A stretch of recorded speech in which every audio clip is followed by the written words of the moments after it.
There's a moment near the end of the second season of Gravity Falls when a yellow triangle, no taller than the people below him, hovers above a sky he has just turned inside out and tells everyone watching that none of it was ever real. He says it the way an older relative might tell a child there is no tooth fairy, almost kindly, almost amused, and then he laughs the way only a cartoon villain can laugh, which is to say with no breath in it, because he does not need any. Tonight we're going through all of him. The dream demon, the deal maker, the slogan he keeps repeating in his children's television voice, the friends he keeps and discards, the throne he builds out of human bodies, the philosophy underneath all of it, and the reason he keeps haunting the people who grew up on the show. So get comfortable, turn the lights down, settle in, we will be here a while, and if you haven't subscribed, it really does help us keep making these. You're with Pine Hat. Let's begin. Bill Cipher, on the surface, is a yellow triangle with a single eye in the center, a small black top hat floating above his upper point, a black bow tie, and 4 black limbs that move whichever way they need to. He is drawn in a flat, almost paper-cut style, like a piece of clip art that learned to talk. He is voiced as a fast, nasal, perpetually delighted carnival barker. Almost everything about his presentation is designed to make you slightly underestimate him. The point of a children's cartoon villain who looks like a logo, of course, is that you do not take him completely seriously until he has already moved a piece on the board that you cannot move back. Within the world of the show, he is called a dream demon. He exists in the mindscape, the dream world, which the show treats as a real but slippery place that runs alongside the physical world. He makes contact by entering people's dreams. He proposes deals, he shakes hands, and his hands light on fire when the deal is sealed. Blue fire, the color that hangs over almost every supernatural moment in Gravity Falls. He does not seem to age. He does not seem to be afraid. He almost never refers to a past, and when he does, the past he describes is enormous, geological, on the scale of dimensions and aeons rather than years. He calls humans tiny. He calls reality a hoax. He uses the word illusion the way some people use the word weather, as if it is the obvious surface condition of everything, and the only thing worth talking about is what is underneath it. He carries himself with the confidence of someone who has already seen the end of the universe and was unimpressed. When the show first introduces him, it is careful about it. He does not arrive as a roaring final boss. He arrives as a favor. Stanford Pines has been hit with a memory-erasing gun by the Society of the Blind Eye, and Dipper and Mabel cannot get into his mind to find the combination of his safe. A chant is found, in Latin-sounding nonsense. Candles are arranged in a triangle, and a small flame burns inside it. The world freezes, color drains. Time stops in the way time only stops in Gravity Falls. The birds in the air, the leaves halfway to the ground. And then a tiny triangle floats into view, polite, even charming, and introduces himself in the casual way someone might introduce themselves at a barbecue. He says hello. He calls the children by little nicknames, Pine Tree and Shooting Star. He offers to help them with their problem in exchange for a small favor later. It is one of the most carefully arranged introductions to a villain anyone has done on a children's network in years, because the show wants you to find him likable. The slow horror of Bill Cipher is the slow horror of realizing you found him likable. That first episode is the one called Dreamscaperers. It is near the end of the first season, and on paper, it is a standalone adventure where Dipper, Mabel, and Soos go inside Stan Pines' mind to stop a triangle from cracking open his safe. They wander through his memories. They discover that the gruff exterior of their great-uncle is built on a long, painful childhood under a brother who outshone him and a father who never seemed satisfied, and they manage to drive Bill out by attacking the imagined version of the things he loves. Bill is defeated, ejected from the mindscape, and floats off into the sky, promising they will see each other again. The episode ends, the credits roll, and on first watch you might assume the show is using him the way an episodic cartoon uses a one-off baddie. He is fun, he is weird, he has a nice design, he is gone. But the cipher running under the credits, the way these always do in this show, decodes to a warning. The show, hiding under its own end credits, is already telling you that he is not finished. Most people miss it the first time. That, structurally, is who Bill Cipher is. The piece you keep missing. The line everyone remembers him saying is the one he leaves on his way out. He looks straight into Dipper's eyes, or rather, at the camera through Dipper, and tells him, almost cheerfully, that reality is an illusion, that the universe is a hologram, that he should buy gold, and goodbye. It is meant to be a stinger, the kind of strange last line that a weird episode of a kids' show ends on, so the parents in the next room snort, and the children in the room itself ask what a hologram is. But it is also, very precisely, a manifesto. The first half of it is metaphysics. The second half of it is a joke. He is telling you in one sentence that nothing you can see is real, and then, before you can sit with that, he is telling you to invest in a precious metal as if the joke about money is the whole point. There is a particular kind of nihilism that lives in the gap between those two halves of his sentence. He has just told a child that the world is fake. He has just told a child to act, in the fake world, as if certain bits of metal still matter.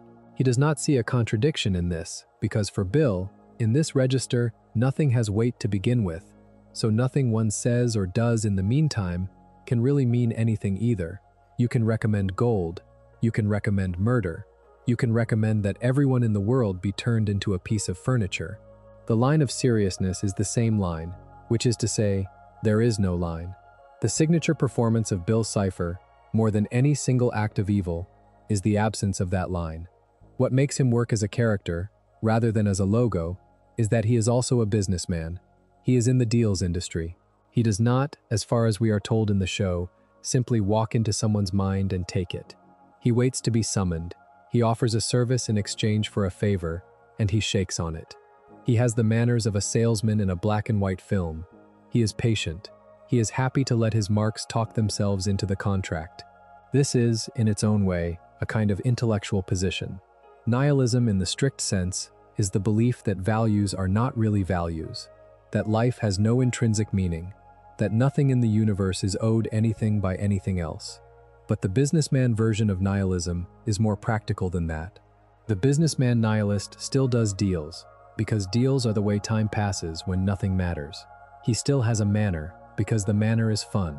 He still has a slogan, because slogans are pleasing the way a song that gets stuck in your head is pleasing, regardless of whether the song means anything. He still has a color scheme. Bill Cipher is yellow because yellow is loud, and he is a triangle because a triangle is a stable shape that can also be drawn in 2 seconds. And he wears a top hat because the top hat is a costume that suggests an old-fashioned showman, the kind of person who would sell you a miracle elixir on a street corner.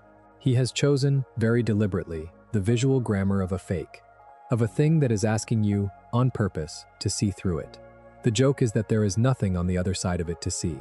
The deals he makes in the show are always the same kind of deal, in shape if not in detail.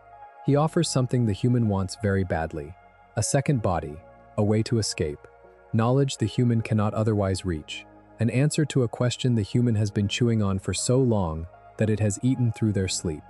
He asks, in return, for what looks like a small favor, use of a body, permission to enter a place, a vague promise that he can collect later. The trick of his deals is that the wording is always loose, always built to expand. The favor you imagine you are giving is a fraction of the favor that has actually been signed away. He works the way old fairy tale demons work, which is the way fine print works in the real world, which is the way real human regret works. You can almost feel the show winking at the viewer, because every adult watching has at some point read the small text on a contract too quickly. Bill Cipher is the smiling face of the moment at which you realized you should have read it. His attractiveness is precisely that he never insists. He waits to be invited. He waits for you to talk yourself into it. And when the bill comes due, his tone of voice does not change. He is no angrier when collecting than he was when offering, because anger would imply he cared about the outcome. Anger would imply meaning. He does not want to do you in. He simply finds it amusing that you walked into the door of your own house and stood there until it closed. The deepest deal in the show, the one that everything else hangs on, is the one he makes with Stanford Pines. Ford is the second of the older Pines twins, the one with 6 fingers on each hand, the inventor, the eternal student, the man who came to the town of Gravity Falls when he was a young researcher, chasing what he believed was the strangest place in North America. The show tells his backstory in pieces, but the central piece is laid out clearly. Ford finds the town. He starts cataloging its anomalies in 3 numbered journals. He starts asking who or what is responsible for the density of weirdness in this particular valley, and he begins to suspect that the answer is some kind of intelligent, ancient power that is feeding strangeness into the world from a higher dimension. He cannot quite get to it on his own. And then a being he describes as a muse, golden, friendly, brilliant, appears to him in a dream and offers to be his collaborator. He accepts. He is overjoyed. For the first time in his life, the smartest person he has ever met is also the most enthusiastic about his work. The muse is, of course, Bill Cipher. This is the moment in the show that the rest of Bill's nihilism rotates around, and the show treats it with unusual seriousness. Ford is not a fool. Ford is brilliant. Ford is also, by his own admission, lonely. He has built his whole sense of self around being misunderstood, around being a person whose strange interests no one else takes seriously, around being the boy with the extra fingers in a small town. Bill Cipher arrives in the shape of the only person who has ever actually listened. He shows up speaking the language Ford has spent his whole life learning. He flatters Ford's intelligence. He validates Ford's obsession. He gives Ford the missing pieces of the design Ford has been working on for years, a machine that can bridge their dimension and another. He treats Ford the way the people who should have treated Ford with respect did not, and when Ford finally discovers that the machine he is building, with Bill's help, would in fact open a hole in the world large enough for things from another dimension to come pouring through, the entire structure of the relationship collapses in a single moment. The friend was a wedge. The flattery was a lever. The plan was always to use Ford's hands to open the door, and Ford's loneliness was the most useful tool Bill had. What the show does next is what makes this part of Bill's story land. Ford does not immediately become an anti-Bill warrior. He goes through, in a tightly compressed series of moments, every stage of a person who has built their whole adult identity on a friend who was not actually their friend. He doubts the warning. He confronts Bill. He hears Bill laugh at him, because of course Bill laughs. He spirals into paranoia. He writes pages and pages in his third journal warning whoever reads it never to trust Bill, never to trust anyone with one eye, never to trust the symbols Bill marks on the wall. He hides the journal.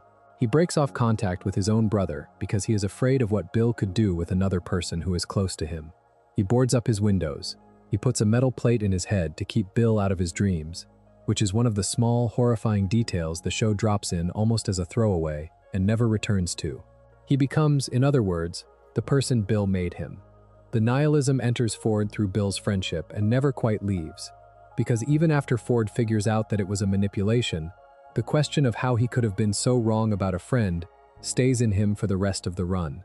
The show is very clear that Ford's biggest scar is not the portal, or the years he spent in other dimensions trying to get back home. It is the memory of how good the friendship felt. If you read Bill's behavior in this stretch carefully, what you notice is that he does not even particularly enjoy hurting Ford. He simply finds it efficient. He is annoyed when Ford catches on, the way a salesman is annoyed when a deal falls through. He moves on. He tries to recruit other people. He spends most of the rest of his time before Weirdmageddon trying to find another set of hands willing to finish the work. He whispers to McGucket. He visits Gideon. He looks for anyone with a body and a key. In the language of the show, he is a kind of cosmic parasite who works through people.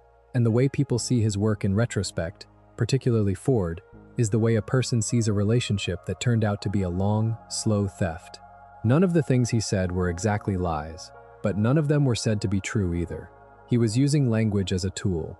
He was using friendship as a lever. He was using the human capacity for hope as a piece of equipment.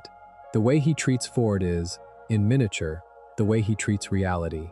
He does not believe in any of it as having a worth of its own, so he is comfortable using any part of it for any purpose he likes. That, at root, is the nihilism the show is asking you to look at. Not the doom, not the screaming sky, not the human throne. The smile of the friend who never was one. When Bill returns to Dipper, in the second season, the show plays a variation of the Ford story, smaller, and aimed at a younger heart. Dipper has been trying for the entire season to read the third journal, the one Ford wrote, but he keeps running into ciphers and missing pages. He has lost his physical advantages over the things he is investigating. He is tired, he is 12, Mabel is trying to put on a sock puppet rock opera with a boy she likes, and she is also tired, and she is also 12. Both of them, in different ways, want something they cannot have, and the show makes clear that this is the moment Bill has been waiting for. He visits Dipper in a dream, in the way he visited Ford in a dream, and offers him the answer to all the journal's mysteries in exchange for a puppet. Just a puppet. A small, harmless-looking sock puppet from Mabel's pile. Dipper, exhausted, agrees. The puppet is, of course, his own body. The trick this time is that Mabel notices something is wrong. The episode is the one called Sock Opera, and it is the first time most of the show's audience has had to sit with the idea that this funny little yellow triangle can move into a child's mouth and look out through their eyes. It is, by any measure, one of the most upsetting things a Disney Channel program had aired in years, partly because the violence Bill inflicts on Dipper's body is not interpreted as cool. It is treated as a violation. He laughs while Dipper's hands smash themselves into hard surfaces, because if Dipper's fingers are broken, Dipper cannot take his body back. He laughs while Dipper screams. He laughs because the screaming is funny to him, because nothing matters, and the body that is screaming is not a self in any sense he respects. What gets him out of Dipper, in the end, is not an act of violence against him, but an act of love. Mabel decides that her brother's body is worth more to her than the puppet show she has been dreaming of putting on with the boy she likes. And she sacrifices the show and the puppet she has been pouring her summer into in order to get her brother back. Bill, watching all of this from inside Dipper's eyes, finds it almost incomprehensibly stupid. He cannot understand why a person would willingly give up a thing they want for a person they love, because the calculus does not produce a profit. He flees. The deal collapses. The episode ends. The third journal, which is what Bill was actually after, stays in Dipper's hands. But the show has done something very precise. It has shown you, in the same episode, the worldview that says nothing is worth giving up because nothing is worth anything, and the worldview that says you give up everything for the people you love. It has shown you Bill, and it has shown you Mabel, and it has asked you, gently, which one of them is right. The whole rest of the series is a slow, patient argument for the answer the show wants you to reach.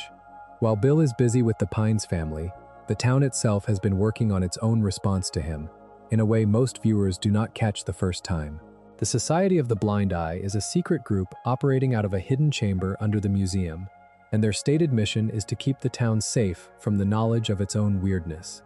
They invented a memory-erasing gun. They use it on themselves. They use it on anyone who sees too much. They sit in robes around a wheel marked with a single closed eye, the opposite of Bill's open one, and they purge the town of the kinds of memories that would, if held, drive people mad. The show treats them as villains, in a soft way, because the children clearly see them as a bad thing. But the way the show frames the blind eye is much stranger than that. The leader of the society, when his hood comes off, turns out to be a man called Old Man McGucket. McGucket was once a brilliant engineer, the second mind on Stanford Pines' portal project, and he, like Ford, saw a part of what was on the other side of the gate. The shock of it broke him. He invented the memory gun to forget. He used it on himself so many times that the man Dipper and Mabel know as the town's lovable hermit is the slow remainder of a brilliant person scraping his own brain clean every time he remembered too much. There is a way of reading the Blind Eye Society as the town's anti-Bill mechanism, even though Bill never directly turns up in their chamber. The society is a group of people who have decided that the right response to a meaningless universe is to choose not to know about it. If reality is an illusion, the way Bill insists, then the most stable life you can build is one in which you erase, regularly and on schedule, any moment that threatens to make the illusion stop working. They are the Bill audience.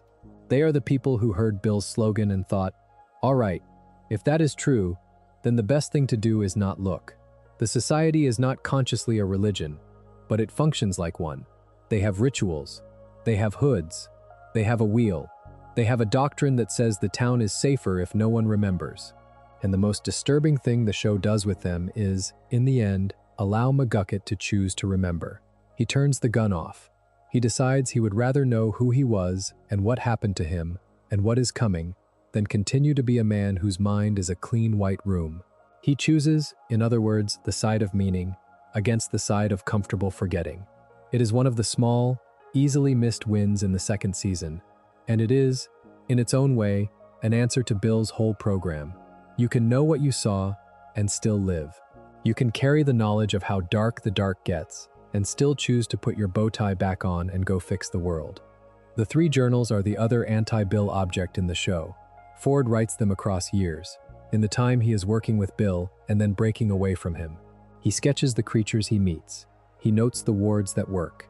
He records the things that have happened in Gravity Falls and the things he believes are coming. He uses ciphers in the journals not as a stylistic choice, but because he is genuinely afraid of who could be reading. He writes warnings in increasing capital letters as the truth about Bill becomes clear to him. By the third journal, he is writing entries that look less like a researcher's notes and more like the letters of a man trying to leave a record of his sanity in case he loses it. He draws a hand with 6 fingers on the cover, and a number, and a symbol over the eye, because the symbol is his way of marking, on the surface, that Bill is the central problem the journal exists to warn you about. The journals are, in their texture, the most patient and stubborn act of meaning-making in the show. Ford has every reason, by the end, to agree with Bill. Bill is the smarter being. Bill has more time, more power, more dimensions to play with. Bill is right that reality is fragile, that knowledge is dangerous, that the universe does not in any obvious sense care about Stanford Pines. And Ford, having understood all of this, sits down at his desk and writes another entry. He inks another diagram. He chooses, as a small material act, to leave a record. He believes, even when he cannot quite say so, that someone will read it, and that the someone will use it, and that the use will be the kind of thing that does, in some small way, count. The journal is the form that hope takes in a person who has been hollowed out by Bill. It is the most quietly anti-nihilist object in the entire show. The other system the show builds against Bill, the one most people remember, is the Zodiac. In the journal entries, Ford finds or invents or discovers a wheel of 10 symbols. The symbols are linked to specific people in the world, and the prophecy holds that if you can get all 10 of them to stand in a circle and hold hands in the right configuration, you can destroy Bill. Each of the symbols matches one of the central characters of the show. The pine tree is Dipper's hat. The shooting star is Mabel's sweater. The crescent moon, the question mark, the heart, the glasses, the bag of ice, the llama, the 6-fingered hand, and a small pictograph each match one of the others. Each is a thing one of the characters wears, owns, or carries. The wheel is, in its way, a love letter to small symbols. It says, to the audience, that everyone in this story has a sign of who they are, and that the signs together are stronger than the triangle in the middle. Bill is at the center of the wheel, because the wheel is built around him, because the prophecy is about how to remove him. And the strangest thing the show does, in the long arc of Weirdmageddon, is set up the prophecy, walk us toward it, get the characters into position, and then have the wheel fail. Stan and Ford argue at the last second. Their hands drop. The circle breaks. The prophecy does not work. Bill, watching it from above, is delighted, because nothing the humans planned has functioned, and the only currency he understands is dysfunction. It is the moment, in the run of the show, when the meaning-making system the characters have built against Bill collapses, and they are left with no method except improvisation and love. It is also, on reflection, the most honest thing the show could have done. Nihilism cannot be defeated by a wheel. The pyramid and the eye, the visual grammar of Bill, are worth pausing on, because the show is obsessive about them in a way that rewards looking. Bill is a yellow triangle with a single eye in his center. He is, very clearly, modeled on the Eye of Providence, the symbol you find on the back of the American $1 bill, and on 1,000 other places in Western imagery. The show plays with this on purpose. It puts the eye and the pyramid in the credits, on the cover of the journal, on the wall of the town hall in the background of certain shots, on the doors of the Society of the Blind Eye, on the throne, on the wallpaper of houses people do not realize have been compromised. The show is making a quiet argument about how a symbol propagates. The triangle and the eye are everywhere, and most people, in the world of the show, do not notice. They have learned to see them as decoration. Bill takes advantage of this. He hides inside the visual furniture of normal life. The show wants you to come away from the second season with the disorienting sense that you can see his shape in the corner of the screen and on the side of a building, and that the shape was there all along, and that the fact you did not notice is the point. It is, in a small way, a teaching mechanism. After Gravity Falls, you will look at the symbols on the bills in your wallet differently, not because the show believes any of the secret society theories about real-world money, but because the show is asking you to be the kind of person who notices. That kind of noticing is the show's antidote to nihilism. The argument Gravity Falls is making, in the cipher in the credits, in the puzzles hidden in the backgrounds, in the way the journals are designed to be read and reread, is that paying attention is itself a value. The Bill worldview says nothing means anything, so why look? The show's worldview, in answer, says that even if nothing in the cosmos guarantees you a meaning, the act of looking carefully at the world produces a kind of meaning by hand, the way knitting produces a sweater. Mabel makes sweaters, Dipper reads journals, Ford writes them. Stan runs a tourist trap that is, secretly, an elaborate joke about how looking at things wrong can also be a way of looking at things. The cipher hunters in the audience, who paused the show frame by frame to decode the hidden messages in the credits, were themselves doing the same work. The whole network of looking, around and within the show, is the show's answer to its own villain. He is a triangle with an eye. They are people with sweaters and notebooks and questions. He is the void looking back. They are the act of looking. By the time Weirdmageddon begins, all of this has been put on the table. The deals, the friend who was not a friend, the journals, the wheel, the blind eye, the symbols. The second season has been a long, patient setting up of every piece on the board, so that when Bill finally lights the match, you understand exactly how much paper there is. The episode that opens the apocalypse is the one called Dipper and Mabel versus the Future, and it is the one where the rift, the small glass ball containing the unstable seam between dimensions that Mabel has been carrying around in her bag, finally falls into the wrong hands. The way it gets there is, importantly, not through a battle. It is through a manipulation. A friendly-looking stranger, working for Bill, finds Mabel crying behind the water tower because she has just learned that her brother has chosen to stay in Gravity Falls and apprentice with Ford, and she has just realized that the summer is ending. She is 12. She is, for one terrible moment, alone. The stranger asks what is wrong and offers her the relief that her summer can keep being summer if she lets him have the little ball she does not really understand. She gives it to him. The world ends, not with a strategic strike or a battle in a war room, but with a tired child giving a stranger a glass marble. The rift opens above the town. Bill comes through. He is no longer a small triangle hovering in a frozen mind.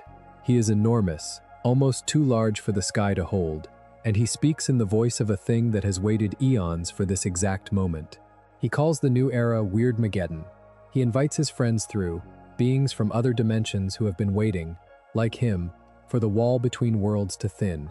The henchmaniacs, as the show calls them, pour through the tear in the sky.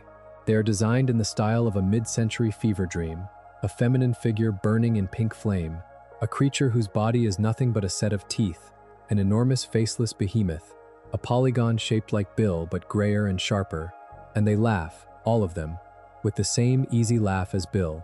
They do not see the town below them as people. They see it as a playground that has just become available. The whole sky turns red, the clouds become eyes, the trees curl, the deer grow extra mouths.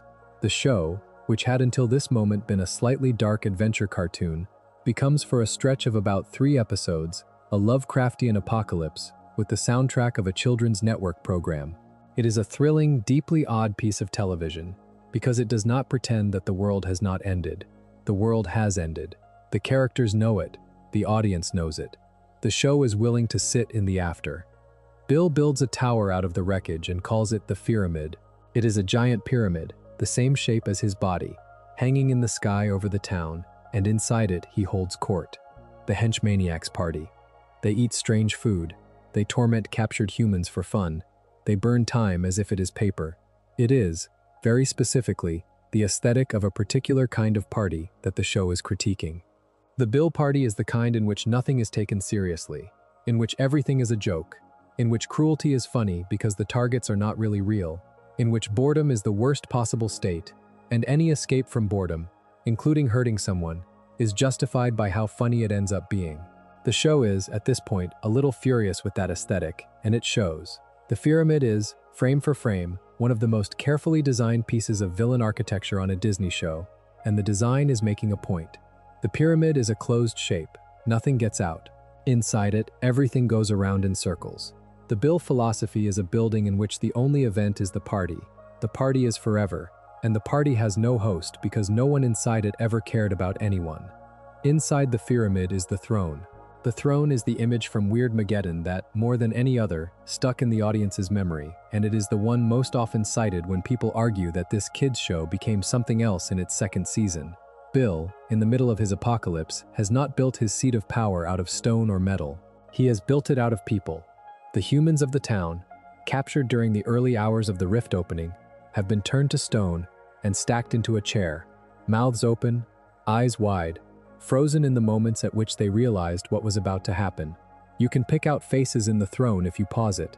The town sheriff is in there, the deputy, townspeople in various states of horror. They are not corpses exactly, because the show takes some care to suggest they could in principle be restored, but they are not alive in any sense their loved ones would recognize. They are decoration. Bill sits on top of them. He props his elbow on a screaming face. He uses a small old man as a footrest. He has, very precisely, made human beings into furniture. The throne is the show's purest visual statement of what nihilism actually looks like when you let it run all the way out. Bill's worldview does not see the people in the throne as having any inherent worth that would prevent their being used as a piece of design. They are a resource. They have nice shapes. They have the kind of structural rigidity that, in petrified form, makes them ideal for stacking. The act of making the throne is, in his terms, a creative one. He is doing visual art. He is decorating his living room. The fact that the materials are screaming is, to him, part of the aesthetic, a little like wood grain or marble veining. The viewer is meant to see this and feel sick, and the show absolutely knows the viewer is going to feel sick. The throne is not a gag, it is an argument. The argument is that the consistent endpoint of a worldview which says nothing matters is a worldview in which people are objects, not a worldview in which people are killed in service of an idea, which is its own old horror, but a worldview in which people are simply used. The cruelty is so casual it does not even register as cruelty to the entity practicing it. He is sitting comfortably. He is just sitting. There is another scene in the pyramid stretch that gets at the same idea, more quietly, where Bill takes captured humans and uses them in his entertainments. He has Gideon Gleeful, the small con artist child psychic, who had earlier in the show been a minor villain, working as a kind of doorman in the throne room. Gideon is afraid. He has done a deal with Bill because he was offered freedom and influence in exchange for it. And the deal has gone exactly the way deals with Bill always go. He is now Bill's small employee, surrounded by hench maniacs, trying to look enthusiastic. He is, like Ford was, a person who entered the contract believing he was the smart one in the room. The show keeps showing us, over and over, characters who thought they were the exception. Ford with the Muse, Gideon with the deal, Dipper with the puppet. Bill collects, very patiently, the kind of person who believes they can outwit him. He is not unkind to these people. He is, in a flat way, almost affectionate. He calls them by little nicknames. He pats them on the head. He hurts them when it amuses him. He is the worst kind of boss, the kind who treats their staff with personal warmth and no actual care. And the show, which was written by adults who have presumably had bosses, knows exactly how recognizable this is. The piece of the apocalypse that the show gives the most space to, perhaps surprisingly, is not the throne or the battle or the hench maniacs. It is the bubble. The bubble is the thing Bill makes specifically for Mabel. Early in Weirdmageddon, Mabel, separated from Dipper and on the run from the hench maniacs, is captured. Bill, who has been observing her, decides that the most useful thing to do with her is not to kill her or freeze her or use her as furniture, but to drop her into a custom-built pocket dimension that contains, in unlimited supply, everything she wants. She will not, in his framing, even notice she is trapped, because the trap is a paradise. The pocket dimension is a giant pink bubble on the outskirts of the town, into which Bill has poured a version of the world calibrated precisely to a 12-year-old girl's wishes. Inside it, the colors are bright. The grass is candy. The pets talk. The boys are friendly. The kittens have 8 arms each. The summer never ends. The sun does not set. The clocks do not work, because there is no need to track time in a place where time is not allowed to do anything. It is, in its way, a perfect machine, designed by someone who has clearly studied what a sad child wants. The Mabel bubble is the cruelest thing Bill does in the show, and it is cruel in a different register from everything else he does. The throne is graphic. The puppet possession is violent. The destruction of the town is loud. The bubble is none of those things. The bubble is gentle. The bubble is warm. The bubble has a soft voice and a soft glow, and an animated boy band who all want to be Mabel's boyfriend and never disagree with her, and never grow up, and never have a problem she cannot solve in 7 seconds with a smile. The bubble is what nihilism looks like when it is sold to you as a present. Bill's deepest contempt for humans, when you read it in light of the bubble, is not that he thinks they are weak or small. It is that he thinks they are easily satisfied. He has noticed that a tired child will choose a place where nothing is asked of her over a place where she has to grow up, and he has used that observation to make the most efficient prison he can build. He does not need a chain. He does not need a wall. He needs only a perfectly calibrated stream of dopamine. The bubble is, on a long enough view, the most disturbing thing in the second season, because everyone watching has spent at least one afternoon in some smaller, sadder, more pixelated version of a Mabel bubble. The way the show writes Mabel inside the bubble is one of its most patient pieces of character work. She is not stupid. She is not, by any reasonable test, weaker than her brother. She is 12 years old, and she has just learned that her twin, the person she has shared a womb and a bedroom and a summer with, is going to stay behind in Gravity Falls without her. She has just learned that her parents are not picking her up at the end of August to take her back to a world that still makes sense. She has been told in a small way that the version of her life she has been imagining is not the version that is going to happen. And then Bill drops her into a bubble in which she does not have to deal with any of that. The bubble does not present itself as a lie. It presents itself as a reasonable interpretation of what she wants. The show does not make her a fool for staying in it. It makes her exhausted. It makes her grateful. It makes her, for a long, uncomfortable stretch of episodes, almost convinced that the right thing to do is sit down inside her own happiness and never come out. The show is taking very seriously, in the middle of its apocalypse, the proposition that surrendering to a curated illusion is the most tempting thing a human being can ever do. What gets her out of the bubble is, in the same shape as Dipper getting out of the puppet, a kind of love that does not calculate. Dipper, having survived the streets of Weirdmageddon along with a small ragtag group of survivors, breaks into the bubble to get her. He looks at the world she has chosen to live in. He understands, for the first time, that he has been part of the reason she is tired. He is not, in the bubble scene, particularly heroic. He is sorry. He is gentle. He tells her, in different words on different watches, that he would rather grow up with her than be perfect without her. And she, after a long, uncomfortable pause, chooses to leave. She walks out of the bubble holding his hand.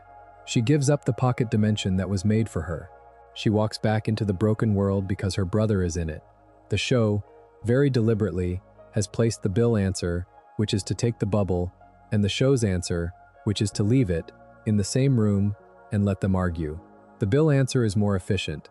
The show's answer is the one Mabel chooses. The show is in love with Mabel for choosing it. The show is in love with the kind of person who would choose it. The whole emotional core of Gravity Falls is in that walk out of the bubble.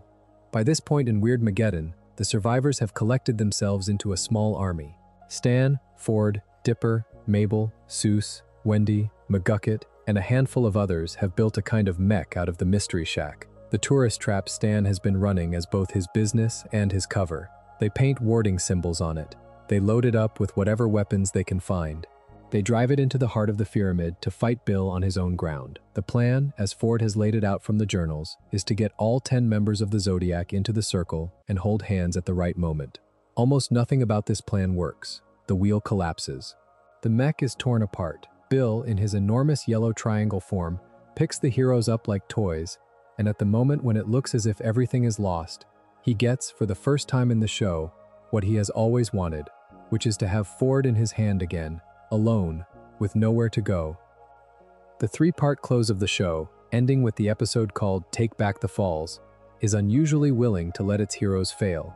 The wheel does not work because Stan and Ford cannot stop fighting. Even at the end of the universe, they are angry at each other. Stan is angry that Ford took the family on his back and then disappeared. Ford is angry that Stan ruined his life and then ran a tourist trap on top of his lab. They argue, in front of the rest of the heroes, about who is more in the right. Bill, watching all of this from above, is delighted. He does not need to defeat the Zodiac.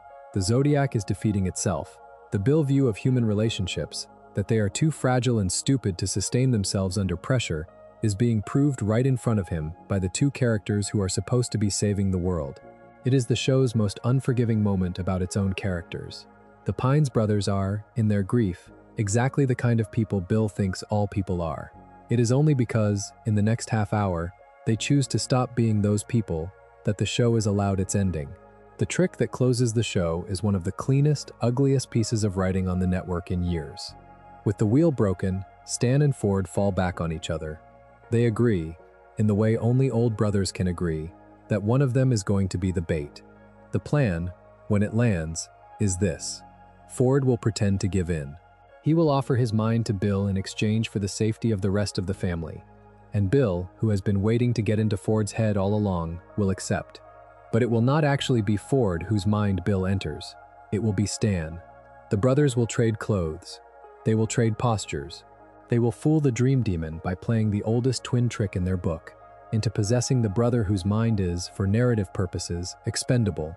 And once Bill is inside Stan's mindscape, Ford will use the memory erasing gun, the one McGucket invented to forget, to erase the entire mind from the inside. Bill, trapped in a brain that is being scrubbed clean, will go with it. The defeat of the cosmic horror is, in this design, a magic trick. The two old men switch their hats and ties, and one of them sits in a chair, while the other points a piece of forgotten technology at his head. The biggest, oldest, hungriest thing in the universe is killed by a twin swap and an erasure. What makes this work, dramatically, is that Stan has to know what the plan costs him. He has to know that he is the one who is going to forget. The show makes him understand it, in clear language, while Bill closes in. He is the brother who is willing to give up his entire self, his memory of his life, his understanding of who he is, his recognition of the people he loves, so that Ford and the kids and the town can keep theirs. He sits in the chair with full understanding. He calls Bill into his mind by pretending to be his twin. He waits. And in the moment when Bill enters and starts the conquest of what Stan has built inside his own head, Ford fires the gun, and Stan, looking out through his own face, smiles, because the trick has worked, and laughs, and tells the dream demon, in his own voice, that he is now welcome to all of it. He tells Bill to enjoy the mind he is about to be erased from. He calls him names. He is, in the last possible moment, the funniest version of himself. The show is, in this moment, putting its whole thesis in his mouth. The man whose only weapon is his memory of his life chooses to forget it, on purpose, so that the people he loves can keep theirs. That is, in shape, the exact opposite of every deal Bill has ever made. Bill's death, when it comes, is one of the most strangely shot sequences in the show, and one of the most argued over by viewers years afterwards. He is inside Stan's mind, holding what he thinks is the prize, when he realizes that the mind around him is dissolving. He understands. He looks down at his own body, which has begun to fall apart in the same color scheme as a corrupted file, his limbs turning into nonsense, his eye splintering, the yellow giving way to pink and red and the wrong kind of light. He screams. He begs. He offers Stan, for the first time in the entire show, a real deal. Anything you want. Money, fame, immortality. Just stop the erasure. Stan, smiling, says, in effect, that he has had a good life, that he does not need any of those things, and that he is happy to spend the last few seconds of his memory laughing at the cosmic horror in front of him. Bill, breaking apart, mutters a string of garbled syllables, the famous final sequence which fans have spent years decoding. The most common reading, later confirmed in supplementary material, is that it is a backward incantation calling on the salamander deity named Axolotl, an entity referenced in passing in the show and filled out in the supplementary materials around it. The incantation, when flipped, reads as a plea, a last word from a desperate god. What is true in the show, on the screen, with no ambiguity, is that Bill finishes the speech, the color drains out of him, his stone form crumbles, and he is gone. The throne breaks apart at the same time. The frozen humans are restored. The henchmaniacs vanish back through the rift, which closes behind them. The sky returns to a sky. The trees become trees. The deer become deer. The town, which had become a stage set for the end of the world, becomes a town again. The show, with characteristic economy, does not linger on the moment of victory. It cuts to the rebuilding. It cuts to Stan, sitting in a chair, blank, not knowing his own name. It cuts to Mabel, holding his hand, asking him if he remembers her. It cuts to Mabel, refusing to leave the room. The victory of the show, at its biggest moment, is rendered as a small family scene about whether one old man can be reminded of who he used to be. This is, in shape, the most anti-Bill thing the show does. The grandeur is over. The cosmic stakes are off the table. The triangle is gone. What is left is a child sitting next to her great-uncle, telling him stories about himself, until he remembers them. The way the show writes Stan's memory coming back is, in its own way, an argument about meaning. Mabel does not lecture him. She does not give him a long speech about who he is. She brings him a scrapbook. She brings him photographs. She shows him pictures of the summer they have just had, of the people who love him, of the small moments that made his life his. She tells him about his pet pig. She tells him about his car. She reminds him of the jokes he liked. She rebuilds him, piece by piece, out of the same material he spent his whole life building, which is the small, ordinary stuff of a particular human existence. It works. He comes back. The Stan at the end of the show is, more or less, the Stan from the beginning. The Bill answer would have been that the man on the chair was effectively dead and that the rest of them should move on. The Mabel answer, which is the show's answer, is that a person is the sum of the people who love him and the moments they share, and that if you put those pieces in front of him in the right order, the person can be reconstructed. It is, at its core, an extraordinarily tender response to nihilism. The reply to the void is the family album. Whether Bill is really gone after all of this is the question the show leaves slightly open, and it is the question almost every Gravity Falls fan eventually finds themselves debating online. Inside the run of the show itself, the answer looks clear. The triangle is destroyed, the henchmaniacs are sent back, the world resets, the town goes on, the kids go home. There is no scene in the show that contradicts this, but the show is also obsessed with afterlife, with echoes, with the way villains in this kind of story can return as small details in another story. The credits of the show contain a stone statue of Bill in the woods, sitting alone, untouched, sometimes with a small offering at his hand if you watch the right shorts and supplementary materials. The implication is not that he is fully resurrected. The implication is that something of him is still in the world, frozen, waiting, available. The show wants you to leave with the feeling that nihilism, even when defeated, leaves a statue. The shape of the lost does not stop being a shape just because the entity that filled it is gone. It is one of the smartest decisions the writers made. They do not let you walk out clean. The supplementary world, particularly the Book of Journal 3, published after the show, and the later expanded materials, has filled out the lore around Bill in ways that are worth discussing carefully. The lore of Bill, in those materials, includes a backstory in which he came from a flat dimension, the second dimension, in which everyone, including his family, lived as two-dimensional shapes who could not see depth and refused to consider it. He saw it, in the lore, and he set fire to the place. He destroyed his own home dimension because he believed it was too small to deserve to exist. He moved through other dimensions looking for the right configuration of weakness until he found the one with the rift over Gravity Falls. This is the official lore, as filled in by the supplementary materials around the show. By most accounts, these elements are now treated as soft canon. What is striking about this backstory, on its face, is how neatly it fits the philosophical pattern the show has set up. Bill is, in this telling, a being who responded to a limited universe by destroying it. The next universe he found, he set out to destroy too. He is a recurrence. He is what happens when a mind that is too big for its world decides that the world's smallness is a moral failing. Every dimension he visits is, in his judgment, beneath him. Every place he goes, he tries to set on fire. There is a more recent piece of supplementary material, the book titled The Book of Bill, released in 2024, which presents itself as a kind of memoir or grimoire from Bill himself. It is written in his voice. It is, in places, very funny. It is, in other places, a kind of long monologue from the Bill point of view, in which he explains his philosophy to anyone who has been foolish enough to open the book.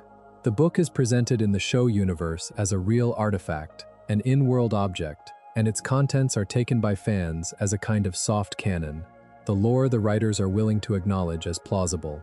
The book is unusually direct about what happens to Bill after his defeat.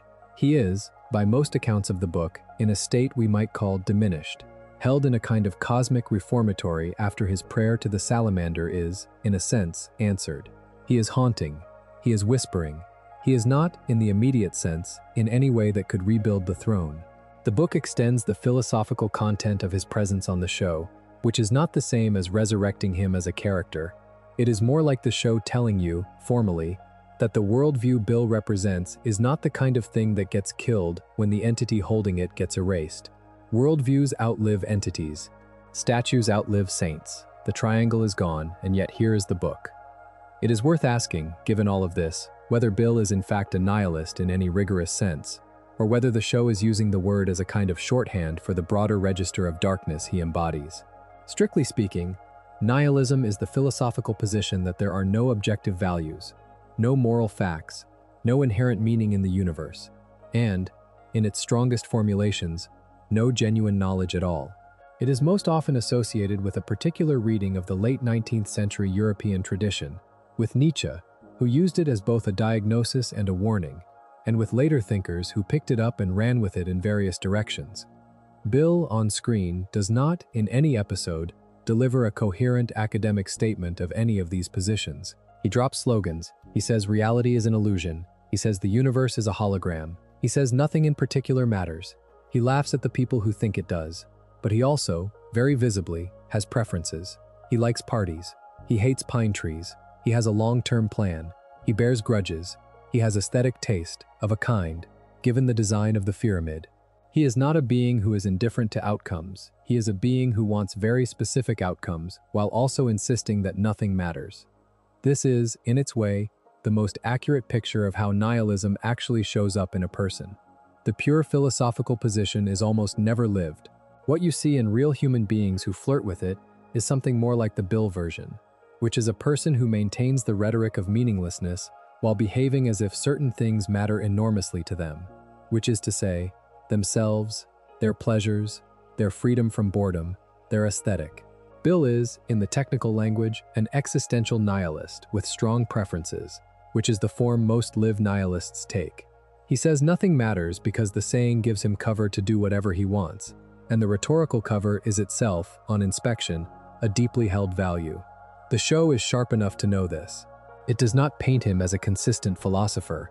It paints him as a confidence man who has dressed his appetites in the costume of a worldview. He is, in this reading, not a thinker, but a cosmic narcissist who has used the language of meaninglessness to license his own outsized desires. The show's argument with him is not, at root, an argument with the philosophical position. It is an argument with the person hiding behind it. What the show is really, finally, against, is the idea that contempt for the world is a sign of intelligence. Bill is the smartest being in the room. At any moment he is on screen. He has, by any test, more knowledge, more years, more access, more power than anyone he meets. He has, very clearly, used this advantage to arrive at an attitude of total dismissiveness toward everything in the universe that is not him. The implication, if you take him as a kind of teacher, would be that the more you learn, the less you care. The bigger your perspective, the smaller everything looks. The show, throughout, very gently disagrees. The smartest character in the show is Ford. Ford has lived through dimensions, has seen things the kids will never see, has read books in libraries no human is supposed to have access to, has been mentored by Bill himself for years. And Ford, by the end, has not concluded that nothing matters. He has concluded the opposite. The longer he has lived, the more clearly he has seen that the small things people do for each other are the things that hold the world together. The journal, the hand on the shoulder, the hug at the end of the show. The journal entries he writes by hand in candlelight, knowing somebody might one day read them, are the texture of a worldview that says, learning more about reality makes the small acts of care inside reality more precious, not less. The show is, very quietly, arguing that the bigger you go, the more carefully you should hold the small. Bill says the opposite. The show is, in the end, on Ford's side. One of the reasons Bill has stayed in the cultural memory the way he has, long after the show ended, is that he works as a mirror for almost every other character he meets. The kids, the older men, the side characters, the people he barely touches. Each of them turns up next to him, and the audience can suddenly see what is in them by what Bill brings out. Dipper, in their first proper encounter, is offered, in essence, the answer to every question he has been asking all summer. Bill offers him a kind of premature graduation, an information transfer that would skip the work of learning. The Dipper who would take that deal is the Dipper who treats his curiosity as a problem to be solved, who wants to be done with it, who is, in his exhaustion, a little ashamed of how much he still does not know. Bill is, in this moment, the version of Dipper that would not exist if Dipper were not tired. The fact that Dipper says yes to the deal is not a betrayal of his character. It is a peek at the future version of him who could become a Ford, a brilliant, lonely man who built his life on an answer that turned out to be a sales pitch. Mabel keeps Dipper from becoming Ford. The show is, again, very tender about this. The twin who looks like the foolish one is, in fact, the anchor. Mabel, in her own first proper encounter with Bill, in the bubble, is offered the inverse deal. Where Dipper is offered an answer, Mabel is offered the absence of questions. She is given a place in which the things she is afraid of, the end of the summer, the change in her brother, the slow realization that the family she belongs to is not going to stay the way she remembers it, do not have to be thought about. The Mabel who would take that deal forever is the Mabel who has decided to stop growing up because the cost of growing up is too high.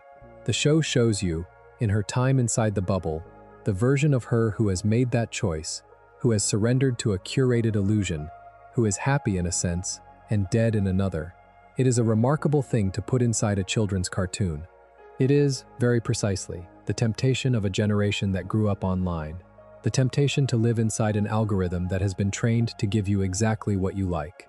Mabel beats the temptation, in the end, by making a choice, but the show does not pretend that the choice is easy.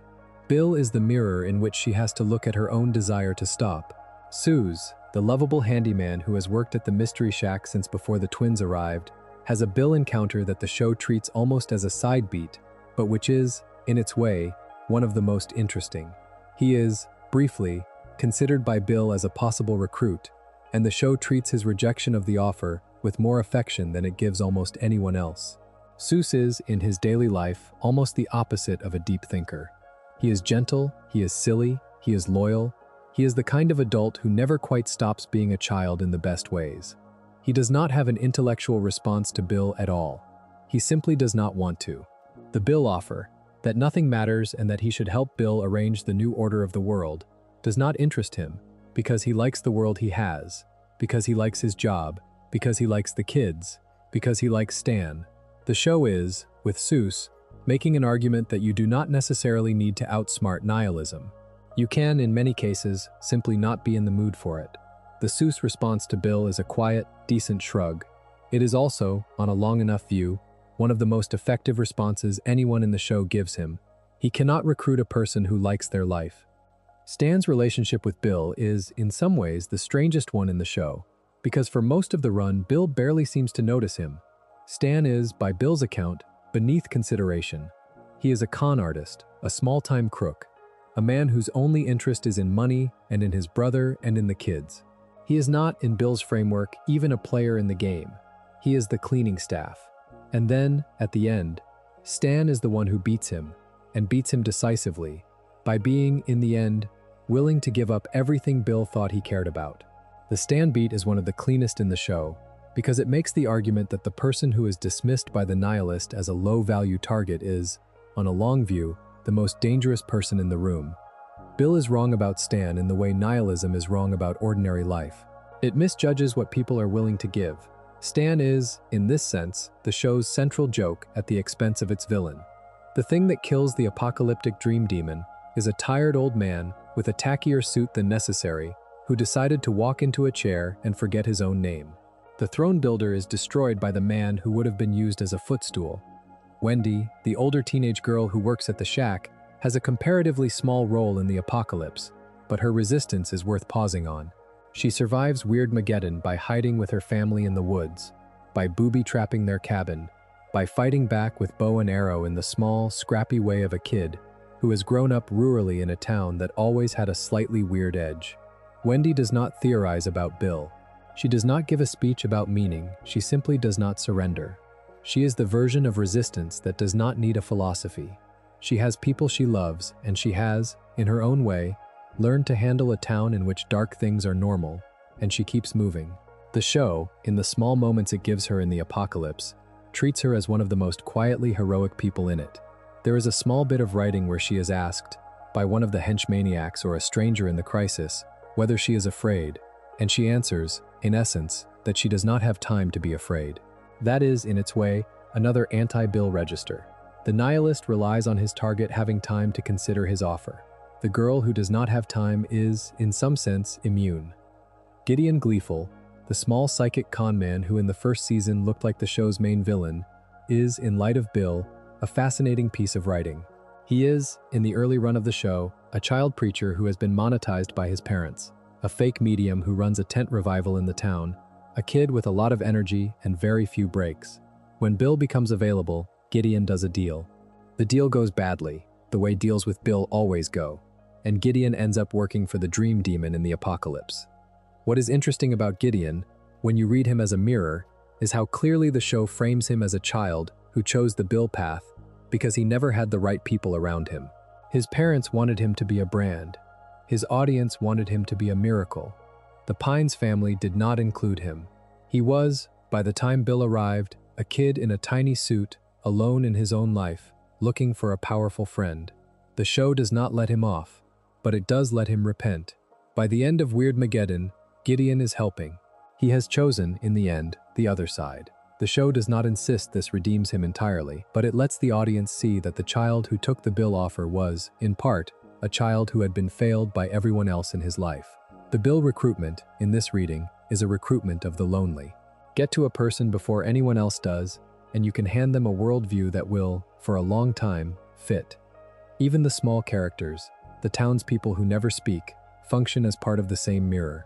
The way Bill treats the population of Gravity Falls is a kind of mass diagnosis. The henchmaniacs are released into the town, and the town responds in ways that say, in compressed form, how each of them is built. Sheriff Blubbs and Deputy Durland, the two town cops, hold each other and confess, in the early hours of the apocalypse, that they have always been close, and the moment is treated as one of the small lights inside the catastrophe. The end of the world is, for them, the moment they get to say what they have been hiding. Bill's apocalypse, for them, is a kind of accidental release. Lazy Susan, the diner waitress, has her own small moment. Manly Dan, the lumberjack, is shown, briefly, fighting. The show, in its background work during Weirdmageddon, is making the point that an apocalypse is not a single event. It is the same event repeated at the scale of every small life it touches. Each person gets their own private end of the world. Bill, who treats them all as raw material, is wrong about all of them in different ways. The town, in its quiet way, refuses to be a monolith.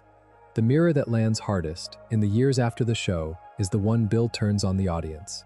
The whole second season is constructed in such a way that the viewer is invited to figure things out alongside the characters. The ciphers in the credits, the Easter eggs in the backgrounds, the hidden symbols, the radio frequencies, the references that point to other references, all of it conspires to turn the act of watching into the act of investigating.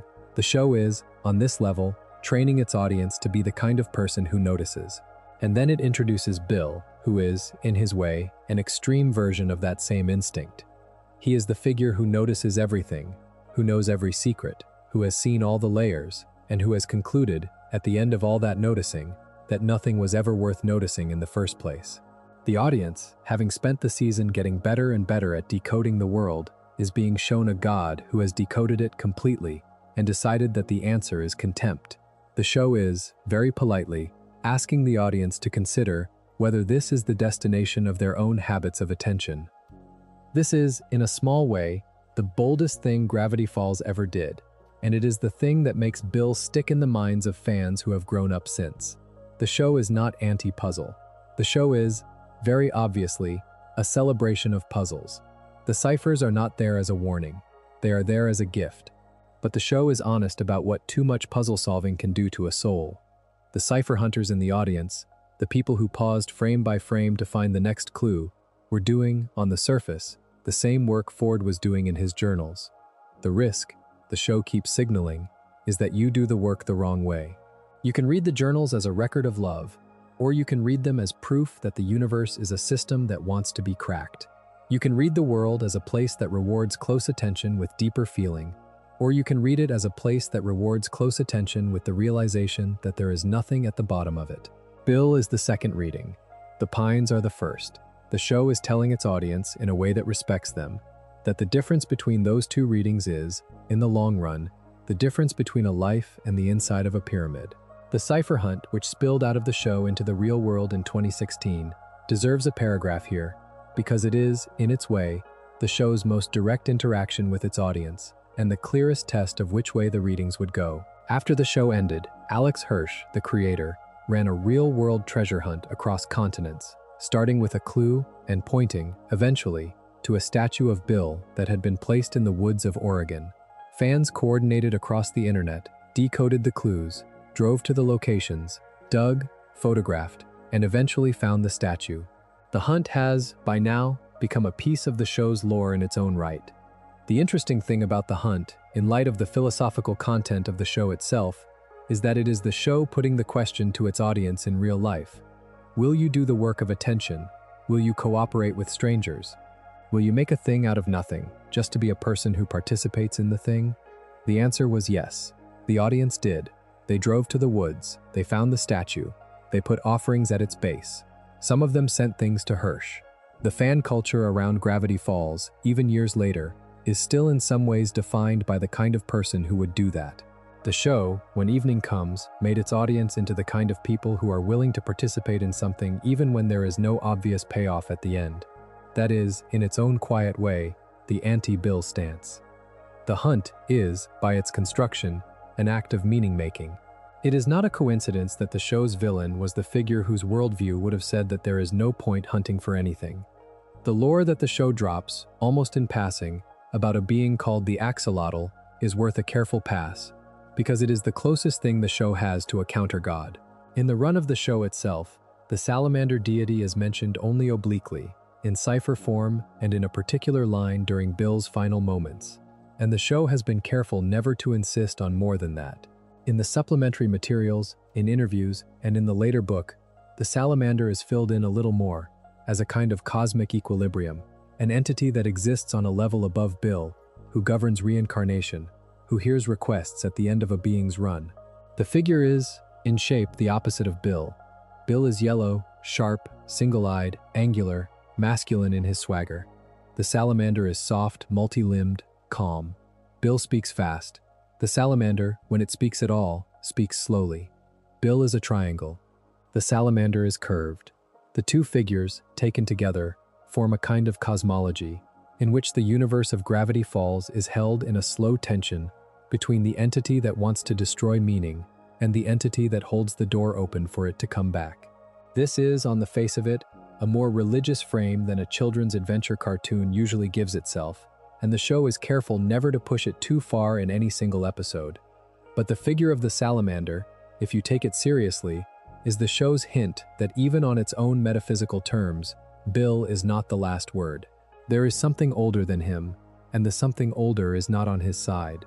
The fact that Bill's final speech, when slowed and reversed, has been read by fans as a plea to that salamander is, in this light, one of the most quietly devastating things the show does. The cosmic horror, at the end of his run, is not raging at the universe. He is asking for help. He is praying. He is reaching, in his last seconds, for a being he has, presumably, spent his career denying. It is the show's last joke at his expense, and it is a sharp one. The nihilist, in his final moment, prays. The being who has been telling everyone for years that the universe is a hologram and that nothing has weight, asks, in his last breath, for the slow salamander to spare him. He is a hypocrite, and the show makes the hypocrisy clean. Whether the salamander hears him is now, by most accounts of the later supplementary materials, more or less answered. The figure remains a hint in the show itself. But the prayer is there. The audience is allowed to walk away with the impression that even a triangle, faced with the actual end, reaches for the figure he claimed never to need. The Book of Bill, the later printed volume that fills in more of the philosophy of the character, deepens this picture in a number of ways without ever quite resolving the question. In the book, presented as Bill's own memoir, the dream demon does spend long stretches monologuing about the meaninglessness of everything. He argues, in his usual voice, that nothing humans do amounts to anything, that history is a series of small fires that go out, that the entities humans worship are no more impressive than mosquitoes from a higher dimension's point of view. He insists, on the record, that he is right and that everyone else is wrong. And then, in other stretches of the same book, he slips. He admits to having favorites. He admits to having been hurt, in some sense, by particular things. He admits, in the way only a writer admitting his own contradiction can, that the worldview he is selling is a worldview he has not fully managed to inhabit. The book, taken as character study, is a portrait of a being who is more bound to the things he pretends to despise than he is willing to say. It is, in this sense, the most damaging document the show could have released against him. The book that was supposed to be his manifesto is, at certain pages, his confession. The interesting decision in releasing the book at all is that the writers chose to extend Bill's worldview into a long-form text. They could have left him as a final triangle on a stained glass window in the credits of the last episode, a memory to be argued about. Instead, they handed him a microphone on a stage of his own and let him speak at length. The strategy here is, on a long view, smart. The clearest way to argue against a worldview is to let it speak for itself in length. A slogan is rhetorically powerful. A book is rhetorically vulnerable. Bill, in his slogan form, is dangerous, because a triangle laughing in the sky is a striking image and a stinger of a line. Bill, in his book form, is a salesman, and the salesman keeps tripping over himself. The audience, having read the book, is in a better position to argue with him. The show has, in effect, weakened him by letting him talk. It is a quiet, confident move. It is what you do to a villain you are sure cannot win once the audience hears him in full. The way Bill is animated, frame by frame, is also worth considering in this longer view, because the show does him in a slightly different style from anything else on screen, and the style is part of the argument. Most of Gravity Falls is animated in a soft, hand-drawn style with thick lines and a particular palette of warm colors. Bill, by contrast, is drawn in a flatter, sharper way, with cleaner lines and a brighter, more saturated yellow than the rest of the color scheme supports. He looks, on the screen, like a piece of clip art that has wandered into a painting. He is, visually, an interruption. The show is constantly placing him next to characters who are rendered with weight, with shading, with the sense that they exist in a world with its own physics. He is always a piece of paper. He is always a flag. He is always, in some visual sense, less real than the people he is talking to. The argument inside this design choice is that the entity arguing for the unreality of everything is the entity who is visibly the most unreal thing on the screen. The show is, with its hand, telling you who actually has the texture of reality and who does not. He is the cartoon. The kids are the people. He says the kids are illusions. The drawing says otherwise. The supporting villains of the show are, on this reading, worth a moment. Gideon, whom we have discussed, is one. The other notable one is the Time Baby, a being so large and ancient that he commands time itself, who appears in occasional time travel episodes and is, in a sense, the cosmic figure in the show next to Bill. The Time Baby is, in Weirdmageddon, killed by Bill almost immediately, in a moment so casual it is meant to land as both a joke and a horror. The cosmic policing entity, the one in charge of keeping the timeline stable, is one-shotted by the Dream Demon, and the timeline is left without supervision. This is, in its way, the show's quick illustration of why Bill is the central villain. He outranks the law of the universe. He is not, in the show's hierarchy, just a stronger weirdness than the other weirdnesses. He is a higher-order being than the entities that are meant to keep weirdness in check. He shrinks the police, which is, on a metaphor level, what an unchecked nihilism does to any system trying to constrain it. The Time Baby's death is one of the most carelessly delivered moments in the show, on screen, and on consideration it is one of the most chilling. Compared to the other villains in the larger Disney and animated television canon, Bill occupies a particular niche that helps explain why he caught on the way he did. Most animated villains are angry. Most are loud.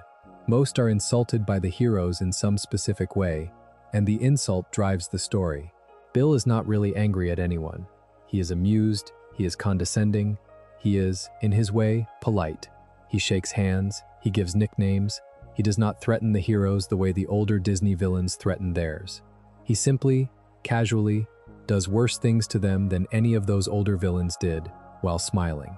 The shift in tone, from the operatic villain who curses the hero to the casual villain who treats the hero as a small project, is one of the things modern audiences responded to. Bill is the villain who would, if you met him at a party, be the most charming person in the room.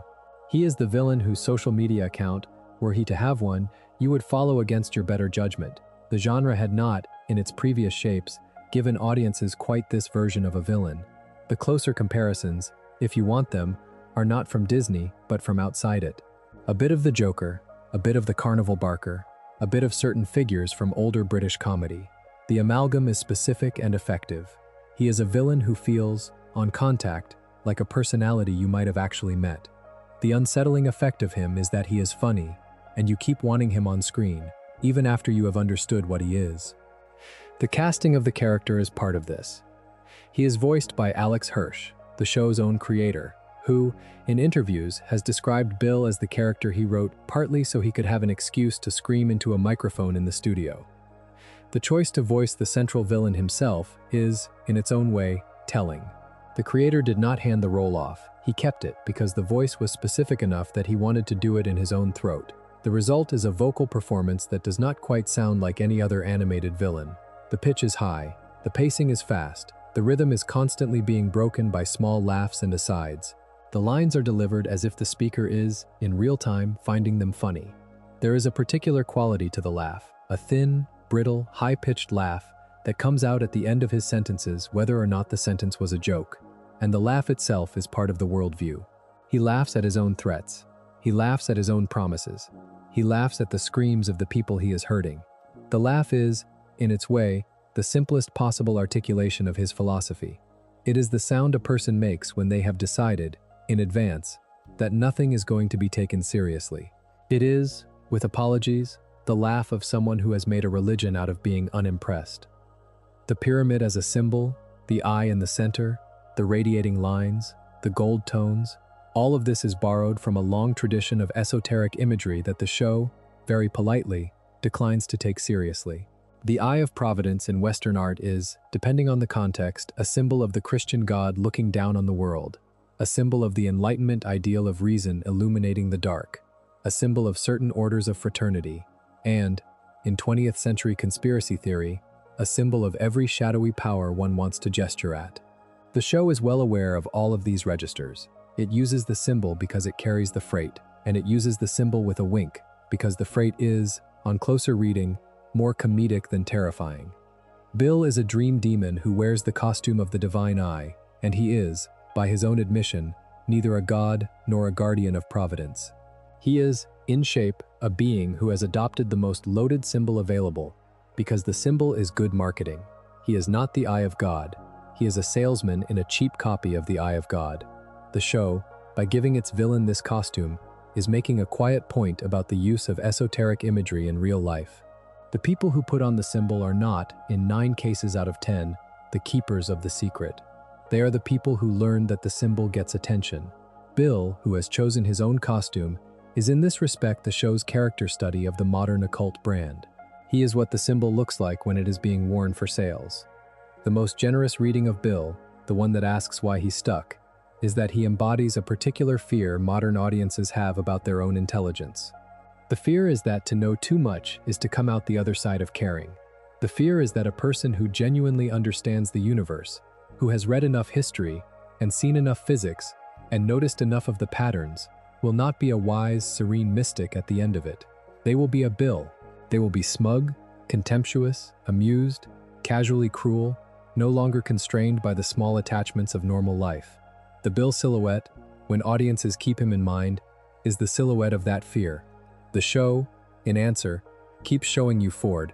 The figure in the show who actually does know more than any other character is not Bill. It is Ford. And Ford, having gone through dimensions, has come out as a slightly battered, slightly paranoid, ultimately decent old man, with a sweater and a fountain pen, who wants to mend things with his brother. The show is, in this contrast, very directly answering its own fear. It is saying, on the screen, that knowledge is not the same as nihilism, that the path from one to the other is not automatic, that a person can know a great deal about how thin the walls of the world are, and still keep, on the inside of those walls, a stubborn investment in the people in front of them. Ford with the pen is the show's argument against Bill with the slogan. Both have seen the same things. They have come to different conclusions. The way Bill names the people he cares about is a small detail worth lingering on, because the names are part of his philosophy. He does not use proper names. He calls Dipper Pine Tree. He calls Mabel Shooting Star. He calls Stan and Ford by other small terms. The nicknames are based on the icons of the Zodiac wheel, which is to say on the visual symbols that mark each person on the prophecy, but the effect of the nicknames in conversation is to flatten the people they refer to. They are reduced to icons. Pine Tree is not a child with a name and a family. Pine Tree is a hat and a sweater. Shooting Star is not a girl with a complicated emotional life. Shooting Star is a logo on the front of a jumper. The nihilist habit of seeing people as roles, types, brand assets is built into the way Bill talks.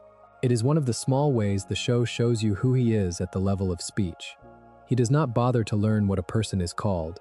He labels them by the most simplifying possible aspect of their visual identity, and he uses the label as if it were enough. It is, on inspection, the exact opposite of the way the show wants you to look at people. The show insists on names. The show insists on histories. The show insists on Soos being Soos, on Wendy being Wendy, on Stan being Stan. Bill insists on a small logo. He is the figure who looks at a person and sees a sticker. The fact that Bill only enters where he is invited is, in the lore of the show, one of his strict limits, and the show uses the limit very carefully. He does not break into Ford's mind on his own. Ford lets him in. He does not seize Dipper. Dipper agrees. He does not snatch the rift. Mabel hands it over. Every move he makes, before the apocalypse, is on the back of a yes from a human. This rule is, in its way, the most generous thing the show says about him. It is also the most disturbing. The lesson, on a child's level, is that the dark thing in the dream can only do what you allow it to do. The lesson, on an adult level, is that almost everyone, faced with a sufficiently shaped offer, eventually says yes. The show is not preaching that humans are naturally weak. It is saying, more carefully, that the right offer made at the right tired moment will find the inside of a yes in almost anyone. Bill is, on this reading, a kind of test. He is not a force that overpowers, he is a force that proposes. The show is asking, by his existence, what the audience would say if the offer came at the end of their hardest day. The dreams the show puts Bill in are a small subgenre of the show's visual style, and they are worth pausing on. The Gravity Falls dream world is rendered in a slightly different color palette from the waking world. Things float that should not float. The grass is the wrong color, the shadows are wrong. People who have died wander through. People you have just lost are sometimes the people you talk to. The dreams are, on the screen, a piece of the show's argument about how thin reality is. They are also Bill's home turf. He is the entity who lives in this off-color place. The implication is not just that he can enter dreams, but that the dream space is where he is most at ease. He is, on the surface, an alien intruder in the waking world and a native of the underneath. The show, by giving him this place, is saying something about where the worldview he carries actually lives. Nihilism, for the show, is not a place you can be in all the time. It is a place you visit when you sleep. It is what is left in the room when the lights go out. The figure who never wants the lights to go back on is the figure who has decided to make the off-color place his living room. Bill, in this register, is what happens when a person decides to take up permanent residence in the room they were only meant to pass through. He has moved in, he has hung curtains. There is a way to read Bill as a kind of addiction, and the reading is generous enough that the show seems to invite it. Almost everyone he engages with is, in some sense, hooked on him. Ford keeps coming back to him even when he should not. Gideon does the deal even when he should not. Dipper, exhausted, accepts the offer. McGucket, in his earlier years, was caught up in the orbit.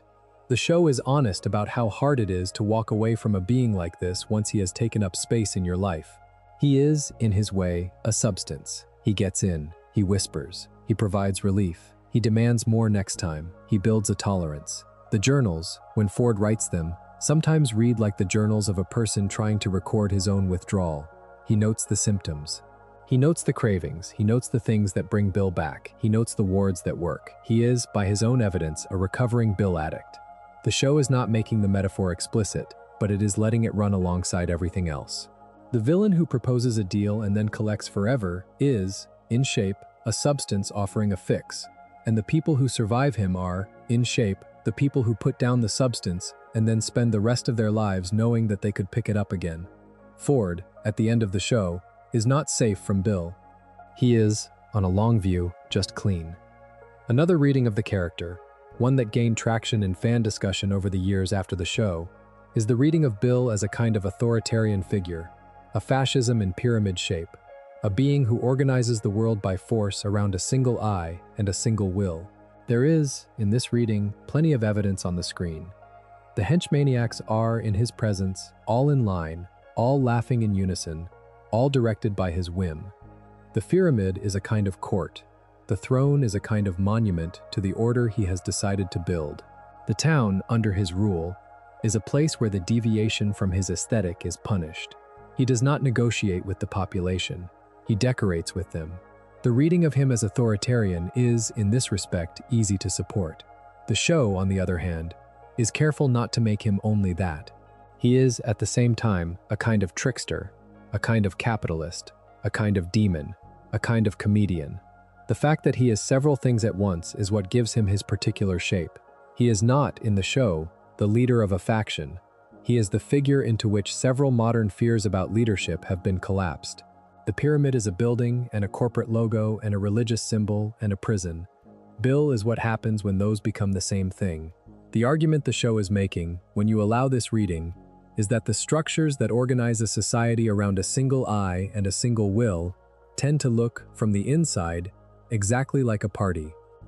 In a different register, the character can be read as a portrait of a particular kind of adolescent fear about growing up. And this reading lands particularly hard because the show is, on its surface, about the end of a childhood. The summer is ending. Dipper is going to be 13.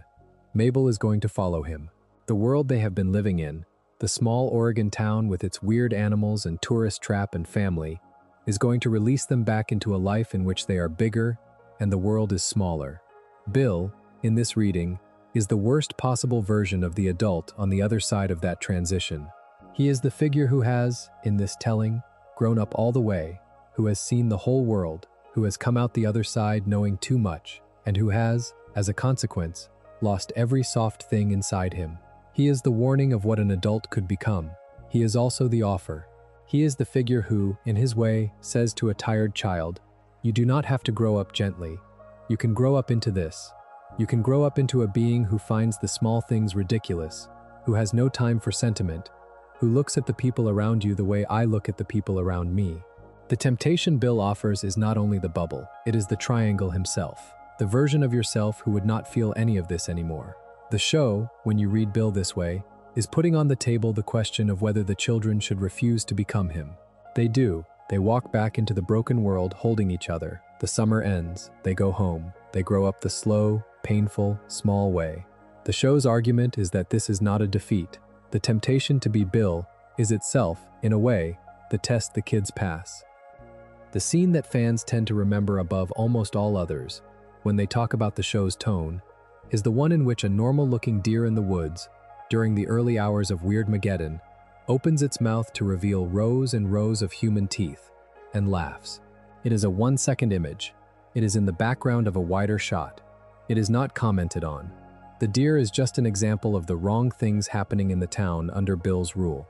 The reason the image stuck, in the years after the show, is that it is, in a small frame, the whole project of Bill at work. The deer is still a deer. It still has the shape of a deer. The horror is not that it has been replaced. The horror is that it has been added to. Something that was already in the world, that was already innocuous, has had something else inserted into it, and the result is, on inspection, deeply wrong.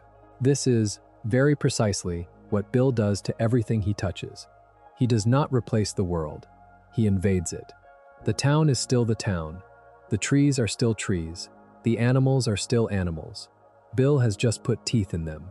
The image is the show's purest visual statement of what cosmic horror looks like when it makes contact with a small town.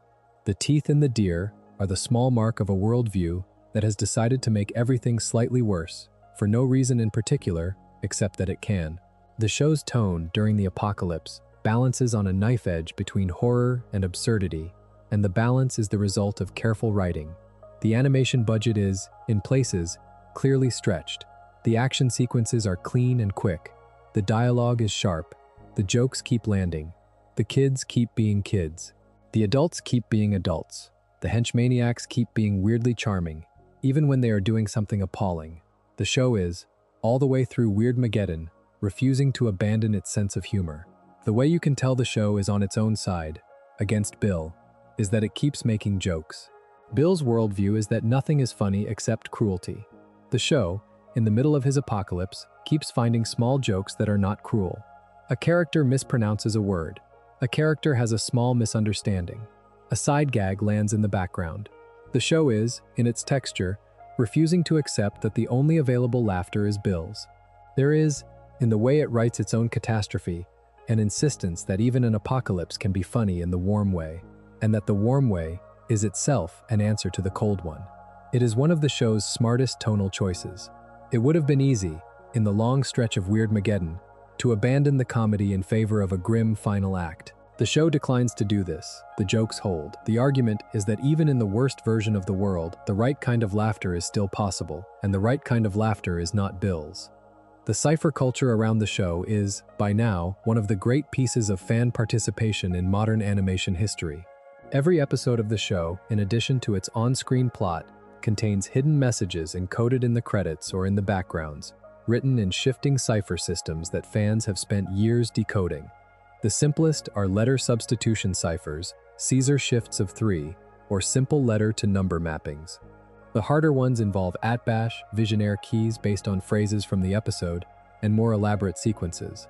The cumulative effect is that the show, in addition to its broadcast text, has a second text running underneath it, available only to viewers willing to pause and decode. The hidden text is, very often, a small comment on the episode, a hint about a future plot point, a piece of lore, a joke. The cumulative result, for a viewer who decoded everything, is the feeling that the show has a secret companion talking to them through the credits. The decoding culture is, of course, exactly the kind of attention-based work that Bill's worldview claims is pointless. The show's audience in decoding is voting for the other view.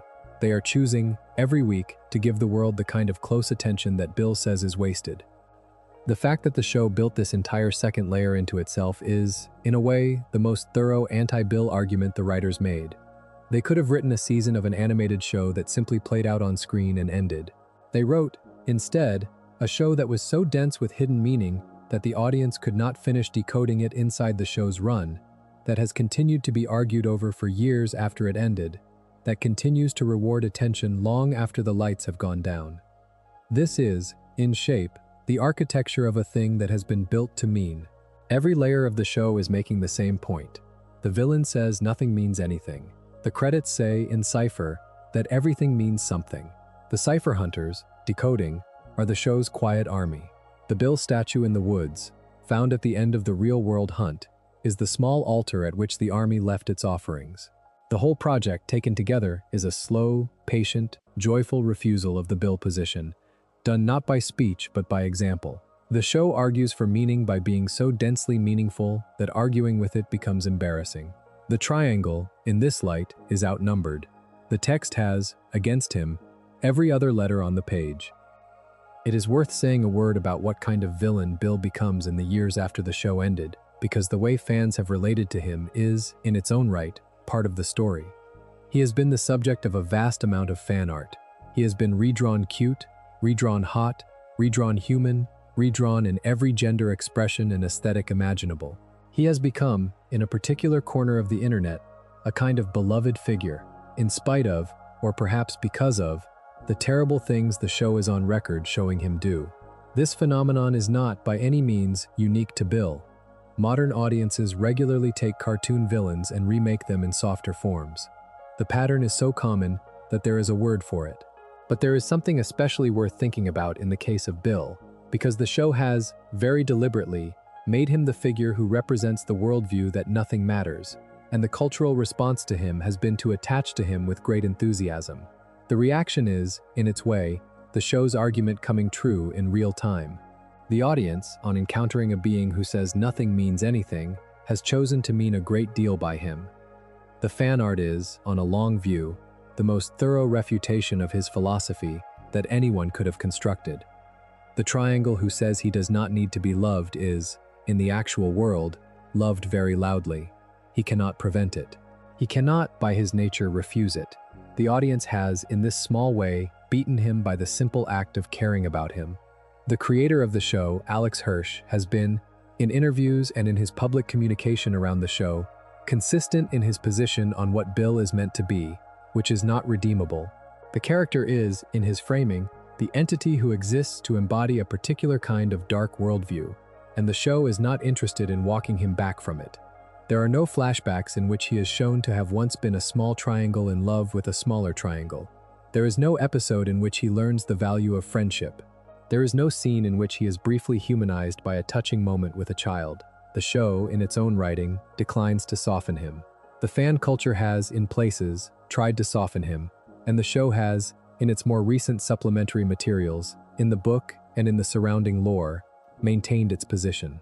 He is what he is. He has done what he has done.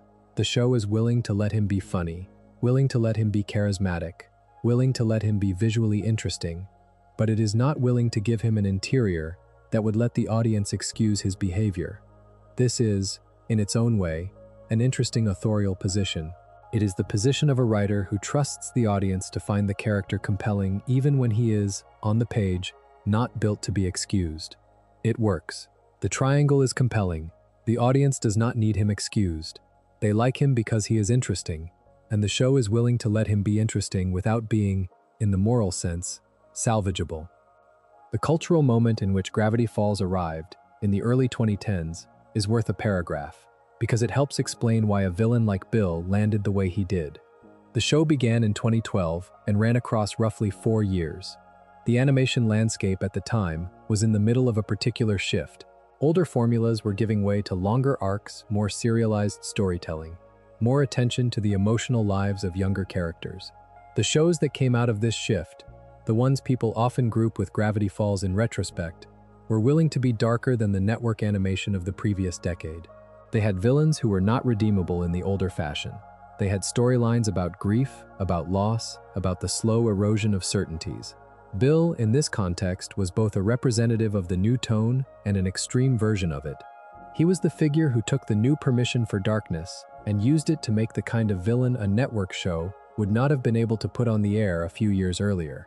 The fact that he was packaged in a comic, almost slapstick register, with a small top hat and a fast voice, is part of what allowed him to land. He smuggled the worldview inside the body of a joke. The audience was charmed before they understood what they had agreed to be charmed by. This is, again, the show's own technique against itself, but it is also a sign of the moment. The network was, briefly, willing to let a show do this. The show used the moment well. The relationship between Gravity Falls and other mystery box shows of the era, particularly the older Twin Peaks lineage that the show draws on, has been discussed at length by critics and by Hirsch himself in various places. The town with a single weird secret, the small lodge in the woods, the donuts and the diner, the way the show treats place as if it has its own consciousness, are all part of a tradition that the show is openly in love with. Bill, in this context, is a piece of the same lineage. The malevolent intelligence behind the strange town is not new to Gravity Falls. The figure who is, in some sense, the secret king of the place is an old shape in this kind of storytelling. Bill is, in the lineage, a particular version of it, the version that talks, the version that jokes, the version that pretends to be a friend. The figure of the malevolent intelligence in a small town, in older versions, was often silent, was often a mood. Bill is what happens when that mood is given a microphone, and it turns out to have been carrying a stand-up routine the whole time. The lineage is honored. The contribution of the show is to make the old shape funny without making it less terrible. The way summer functions in the show, as a length of time inside which all this happens, deserves a moment. The whole run of Gravity Falls takes place across a single summer, the one in which Dipper and Mabel arrive at their great-uncle's tourist trap and spend the months in the woods around the town. The summer is, on the screen, a kind of pocket, the same way the Mabel bubble is a pocket. It has a beginning, it has an end. It has, all the way through, the small tension of the countdown to August. Everything that happens in the show happens inside this pocket. The discovery of the journal, the slow understanding of the town, the secret of Ford, the friendships, the family reconciliations, the apocalypse, the saving of the world, all of it inside one summer. The show, by making this choice, is doing something specific with time. It is saying that an enormous amount of meaning can be made inside a small amount of time. It is saying that the kind of life worth having does not need to be very long. It is saying, in shape, that summers are enough. Bill, who is older than time, who has been around for eons, who treats human time as a small joke, is the figure against whom this argument is being made. The show's argument is that the small summer, the one that ends, is more valuable than the long expanse Bill has lived through. The reason is not that the summer is more impressive. The reason is that the summer is loved. Bill's centuries are not. The argument is, in its way, a wager on the value of attention against the value of duration. When you look at the show's treatment of Stan and Ford as a pair against the show's treatment of Bill, the parallels become a little clearer. Stan and Ford are brothers. They are twins. They are, for most of the run, estranged because of a misunderstanding in their teenage years that compounded into a series of grudges over decades. The show, in flashback, gives you the whole arc of how they fell apart. Stan, blamed for sabotaging Ford's prized science project, was kicked out by their father. Ford went on to college, the elite school, the journals, the Muse. Stan went on to a long, hard, lonely string of failed cons. They each ended up, in their own way, defined by the loss of the other. The show is unusually honest about how much of a person's life can be defined by the loss of a sibling. Ford, in his isolation, builds the journals. Stan, in his isolation, builds the mystery shack. Both of them, in different registers, build, because building is what people do when they are alone and trying to hold themselves together. Bill, when he arrives, treats their estrangement as a useful feature. He uses Ford's loneliness to draw him in. He uses Stan's invisibility to underestimate him. He plays the brothers against each other in the Zodiac scene, knowing that they will not, when the moment comes, be able to hold hands. It is the most specific harm he does to the family, and it is the harm the family, in the end, defeats him by undoing. The brothers, in the very last hour of the show, agree to be brothers again. They build a boat together. They sail it together. They go looking for the strange parts of the world together, on their own terms, no longer running from each other. The arc of Stan and Ford is the show's slowest piece of writing, and it is the piece that finally answers Bill. The two old men, on a small boat in the open ocean, are the figure that beats the triangle. The reason is not that they are stronger. The reason is that they are together. The reconciliation is built, in the writing, in small moments. Ford apologizes. Stan, with characteristic gruffness, accepts. They give each other small gifts. They argue about the boat. They laugh, in the warm way, at each other's expense. It is not, in the show's writing, a perfect reconciliation.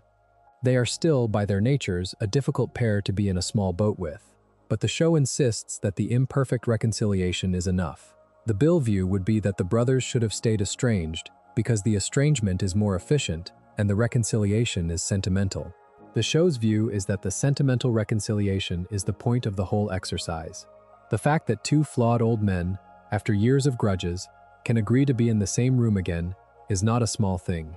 It is, on a long view, one of the largest things human beings ever do.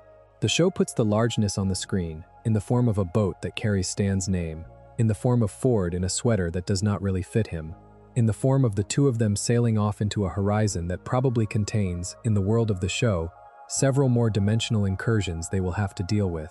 The final image of the brothers, going off to handle whatever comes next together, is the show's confident statement that the answer to Bill is not, in the end, a strategy. It is a relationship. The triangle was defeated by a particular kind of love between brothers that he never managed to understand. Dipper and Mabel, when they leave the town at the end of the summer, are given their own version of this image. They get onto a bus. They wave. The town watches them go. The show, at this point, is no longer interested in Bill at all. He is a memory. He is a story. He is the thing the kids will tell their friends about for the rest of their lives. The bus drives away, the screen fades, the credits roll, in the cipher style that has been part of the show all along, and the last cipher tells you, depending on your reading, that the show is letting you go. It is one of the warmest endings in animated television. It is also, in shape, the perfect anti-Bill ending. There is no large set piece, there is no last fight, there is no monologue. There is, just, a small family scene of two kids getting on a bus and a small Oregon town saying goodbye. The show has, by its closing minutes, refused to give Bill the last word. The last word is given to the kids. The last word is given to the family. The last word is given to a summer that ended exactly when it was supposed to. The triangle, by then, is dust. The longer view of why Bill stuck in the cultural memory, then, has several pieces. He stuck because he was funny. He stuck because he was beautifully designed. He stuck because his voice was specific. He stuck because the show treated him with enough seriousness that audiences could feel he was a real threat, but enough humor that they could also feel he was a piece of entertainment. He stuck because he was, in his way, recognizable. He looked like a feeling people had had. He looked like the figure they had once worried they were becoming. He looked like the friend they had once trusted who turned out to be using them. He looked, in his small triangle form, like a great many of the worst patterns of modern life, rendered in the costume of a children's cartoon, and the costume let people sit with the worst patterns long enough to look at them. He is, on a long view, useful. He is a way of thinking about a particular kind of darkness that audiences are sometimes too uncomfortable to address directly. He gives a shape to it. He gives a face to it. He gives a one-eyed yellow triangle to it. And then he can be looked at, talked about, drawn, written about, argued over, even fallen in love with, because he is a figure rather than the thing itself. The show, by making him, gave audiences a way to talk about something hard. This is, in shape, what good cartoons have always done. The view of Bill from the present, almost a decade after the show ended, has a slightly different angle from the view of him at the time. The world has, in the years between then and now, moved a little further in the Bill direction in a number of small ways. The kind of irony he embodies, the kind of casual contempt for the people you do not know, the kind of slogan disguised as a philosophy, the kind of figure who treats other people's lives as material for his own amusement. All of these things have become more common in the texture of modern life, particularly online. The kind of voice he uses, the fast, performative, perpetually amused voice that is constantly on the edge of laughter, has become familiar in places it was not familiar before. The figure of the very online villain, the persona who insists that nothing means anything while putting enormous effort into a personal brand, is a figure modern audiences now recognize from their own feeds. Bill, looked at from this distance, looks slightly less like a fantasy creature and slightly more like a portrait of a certain mode of contemporary speech. The show was, in its own moment, slightly ahead of where this register would go. The audience that was charmed by Bill in 2014 is now, in many cases, looking at a culture in which a version of his voice has taken up residence in the corners of normal conversation. The character has, in a sense, become more legible with time. He has aged into clarity. The piece of the show that feels most prescient now, on reflection, is the bubble. The Mabel bubble was, in 2015, a striking metaphor about the seduction of curated illusion. In the years since, the metaphor has gained, if anything, weight. The shape of the bubble, the way it serves the inhabitant exactly what the inhabitant wants, the way it removes the requirement to encounter anything difficult, the way it traps by giving rather than by taking, is a shape that the modern world has begun to produce in many forms. The bubble, in the show, was a piece of magic from a yellow triangle. The bubbles in the world, now, are produced by recommendation systems and content feeds and immersive entertainments and the slow shaping of attention by various pieces of software. The shape is the same, the temptation is the same, the cost is the same. The episode in which Mabel sits inside her own happiness and almost decides to stay reads, now, as one of the most thoroughly anticipated diagnoses anyone made of where the culture would go. The show did not, of course, know all of this in advance. It was, like everyone, guessing. But the metaphor it built was so well shaped that it has carried the weight the years have put on it. Mabel walking out of the bubble is, in 2026, a more useful image than it was in 2015. It is a small instruction about what to do when the world is trying to be too easy on you. It is a small reminder that the people you love are worth more than the place that has been built to be exactly what you want.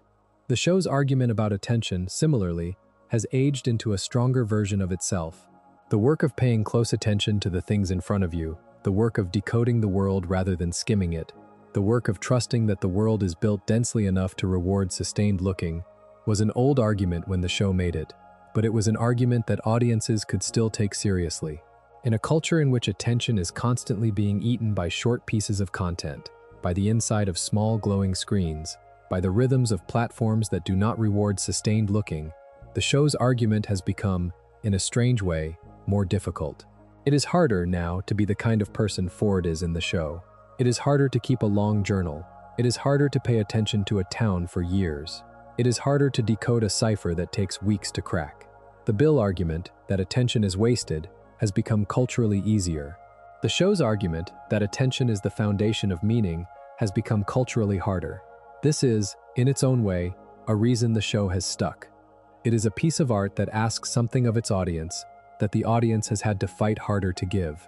The fact that fans have continued to give it, that they have continued to decode, to discuss, to argue over the show's smaller details years after it ended, is itself an argument against Bill that the show could not have planned for, but that the audience has carried out.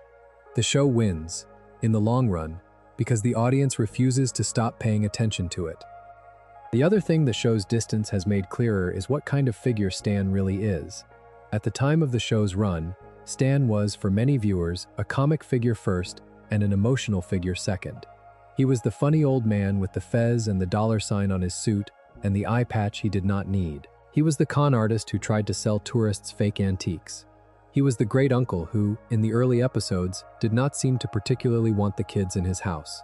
The show, episode by episode, peeled this back, revealing the long, lonely arc of his life and the strange affection underneath his gruffness. By the end of the show, Stan had become the emotional center. The con artist with the cheap suit was, on a long view, the figure most fully built to defeat Bill, because he had spent his whole life on the unglamorous, unrewarded work of caring about people who did not always notice him. He had been the small con artist. He had not become the big one. He had not, in the language of the show, taken the Bill offer. He had stayed at the level of the small lie that protects the small joke, that protects the small family. He had, in his way, defended a small piece of the world against the worldview that says small pieces do not count. Stan, on this reading, is the model the show is offering. He is not the model audiences expect. He is wearing the wrong clothes for the job, but he is, in the end, the one who stays in the room when the dream demon comes calling, and who, by being willing to give up his own memory, ends the show's biggest threat. He is, in shape, an unlikely hero, and the unlikely heroism is the point. The relationship between Mabel and Stan, in this final stretch, becomes the show's most quietly important. Mabel is the one who refuses to let him forget. Mabel is the one who sits by his chair. Mabel is the one who reads him the scrapbook. The figure who in the bubble was tempted to surrender to a curated illusion is, in the immediate aftermath of Bill's defeat, the one who reconstructs the man who saved the world. The roles, in a small, graceful turn, have flipped. Bill, by his actions, has made it possible for Mabel to become the kind of person who reads stories to a forgetful man. Stan, by his actions, has made it possible for Mabel to grow up. They are, in their pairing, the show's argument for the value of small acts of memory done at the bedside of a person you love. The Bill philosophy, that nothing means anything, has no room for this scene. The scene is, by its existence, an argument against him. The girl is 12. The man is old. There is a scrapbook between them. The dream demon is dust. The world is, in its small way, all right. It is striking, when you look back at the show with all of this in view, how much of its emotional weight rests on the figures the show is most willing to underestimate. Stan is the con artist. Mabel is the goofy twin. Soos is the handyman. Wendy is the slacker teenager. McGucket is the town hermit. These are, by the standards of older cartoon storytelling, the side characters. They are not, in the older framework, supposed to carry the philosophical argument of the show. And yet, when you take Bill seriously as the figure who is meant to embody the worldview the show is against, you find that the figures who answer him most directly are precisely these underestimated ones. Stan beats him with a memory swap. Mabel beats him by leaving the bubble. Soos beats him by being uninterested in his offer. Wendy beats him by hiding in the woods and refusing to be afraid. McGucket beats him by remembering. The show is, in this distribution, making a quiet argument about who the actual defense against this kind of darkness is built out of. It is not, in the show, the brilliant. It is not the powerful. It is the people who, at the right small moment, choose to do the small right thing. The defense of meaning is, in this telling, a folk effort. It is the work of regular people, badly dressed, badly understood, slightly tired, who, when pressed, choose to act in the small way that the worldview of Bill would say is pointless.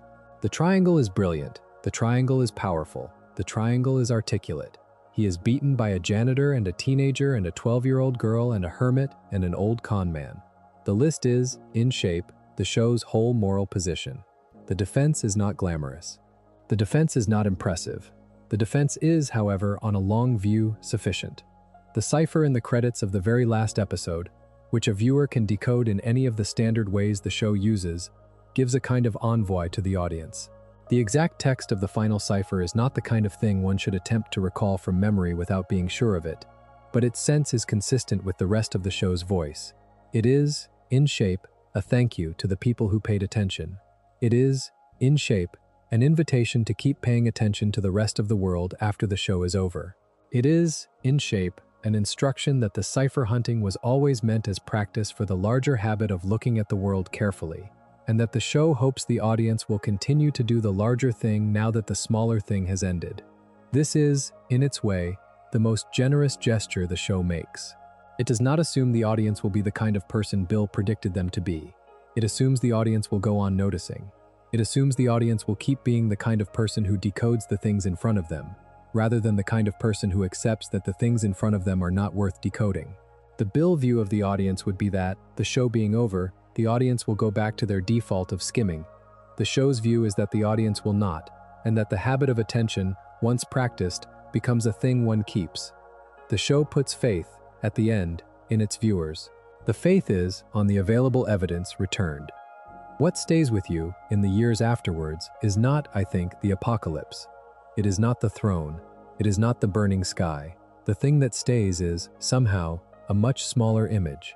It is the image of Ford, at his desk, after his time in other dimensions and after his time with the triangle, sitting in candlelight and writing in a journal. It is the image of Mabel, in a brightly colored sweater, choosing to walk out of a bubble that was made for her. It is the image of Stan, in a chair, having his life read back to him out of a scrapbook by his 12-year-old great-niece. It is the image of two old brothers, on a small boat, sailing away to deal with whatever else the universe is going to throw at them. These are, on a long view, the show's actual case against its villain. The triangle is, for all his charm, an argument. The argument can be answered. The answer is not, in the show, a counter-argument. The answer is a series of small images of people doing small things for each other. The show is, in this way, betting on the smaller pictures. It is betting that the smaller pictures, on a long enough watching, win. The bet is, by the time the credits roll, more or less paid in full. The triangle is dust. The boat is on the water. The summer is over. The kids are home. The journals are saved. The town is, by the standards of Gravity Falls, all right. A last note, before we land, on the strange achievement of a children's cartoon that managed to argue this carefully against a worldview most adult shows do not even attempt to confront. The show was on a children's network. The show had a tight writing room. The show ran for 2 seasons and 40 episodes. The show did not get the long runway of so many of the bigger animated successes. It had a small window in which to make its case. And inside that small window, it built a character whose worldview it could argue against without ever being preachy. An apocalypse it could survive without ever betraying its tone. A family it could reconcile without ever overdoing the sentiment. And a hidden text it could write underneath its broadcast text without ever making the surface plot suffer. It is, on inspection, a remarkable piece of work. The fact that the central villain of the show has stayed in the cultural memory longer than many adult villains is, in part, because the show that built him was so confident about what he was for. He is not, in the show, a villain because the writers thought villains were cool. He is a villain because the writers had something they wanted to say about a way of seeing the world, and they wanted a figure precise enough to embody it. They got the figure exactly right. The triangle, the eye, the laugh, the hat, the bow tie, the slogan, the deal, the bubble, the throne. Each piece is doing its job. Each piece is, on a careful look, exactly what it needs to be. The show, in making him, gave audiences a tool for thinking. Almost a decade later, audiences are still using it. The way the show treats time, in its long view of Bill, is worth one last passage. Bill is, in the universe of the show, an entity of enormous age. He talks about eons. He talks about dimensions he watched collapse. He talks about events in the deep past, in the same casual way a person might talk about something that happened last summer. The show, by giving him this scope, is doing something specific. It is asking what kind of being you become if you live for a very long time and do not, in that time, fall in love with anything in particular. Bill is the answer to the question. He is what a mind looks like when it has had every advantage of duration and used none of them. He has watched civilizations rise and fall. He has seen languages come and go. He has been in the presence of countless wonders. He has come out of all of it with the position that none of it mattered. The show, by including this long view in his character, is making the implicit argument that long views, when they are taken by minds that have not learned to care, become exactly this. The trouble with Bill is not that he is too small. The trouble with Bill is that he is too large for his heart. The heart, in the show's frame, does not scale with the perspective. A mind that has grown enormous in time and dimension can still have a heart the size of a triangle. Stan, by comparison, has lived less than 100 years. He has not seen any other dimension. His big adventure was running a tourist trap in a small town, and his heart, on a long view, is larger than the dream demons. The show is, in this comparison, making one of the gentlest arguments it makes. The value of a being is not, in any obvious way, the size of its experience. It is the size of its caring. Bill, with his aeons, has nothing. Stan, with his summers, has a family. The triangle, on this measure, has been outscored from the start. The way the show treats fear, also, is worth a moment. Bill, in his apocalypse, builds a pyramid called the Pyramid. The name is, by the show's standard, very on the nose. The implication is that the building is held up by fear, that the order Bill wants to build over the town is the order in which fear is the central currency. This is, in shape, an honest piece of writing about how a worldview like Bill's actually functions. The position that nothing matters does not, in practice, leave the holder calm.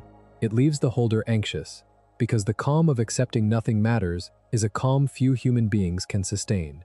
What you find instead is the version of Bill, in which the holder of the position keeps trying to make everyone else admit it, keeps trying to make the world look the way his position says it should look, keeps building pyramids in which the position is reinforced by spectacle. The pyramid is, in this respect, a confession. It is the building of an entity who needs the world to keep agreeing with him. He is not, in his apocalypse, a being above the fight. He is a being who is, in his enormous way, deeply invested in the outcome. He is, in the show's reading, the most insecure character in his own ending. The pyramid is held up by the constant agreement of his henchmen that he is right. The moment the agreement breaks, the building falls. It is a structurally honest piece of writing, and the longer you sit with it, the more clearly it reads as a portrait of how the worldview Bill represents tends to look in actual practice. It is loud, it is constantly seeking validation, it is held up by fear, and the fear, on inspection, is the fear of being argued with. The show's quieter buildings, by contrast, hold themselves up out of attention. The Mystery Shack is a leaky, ugly tourist trap with a wooden sign and a fake stuffed Bigfoot. The shack is held up by Stan getting up every morning and dealing with the tourists. It is held up by Soos fixing the back porch. It is held up by Wendy at the counter. It is held up by Mabel making sweaters in her room above the gift shop. It is the small, daily work of paying attention to a small place. The show is, when it puts the Mystery Shack and the Pyramid next to each other in the closing stretch of Weirdmageddon, putting the two architectural philosophies in the same frame. The Pyramid is huge, the shack is small. The Pyramid is held up by fear, the shack is held up by routine love. The Pyramid is the kind of building you can only inhabit by surrendering your interior. The shack is the kind of building you inhabit by maintaining yours. And when the heroes finally drive their mech shack into the Pyramid for the final battle, the show is not subtle about which building it is rooting for. The shack, in mech form, is held together by every small mechanism Stan and Soos have ever rigged. The Pyramid is held up by the constant performance of a triangle. The shack wins. Of course the shack wins.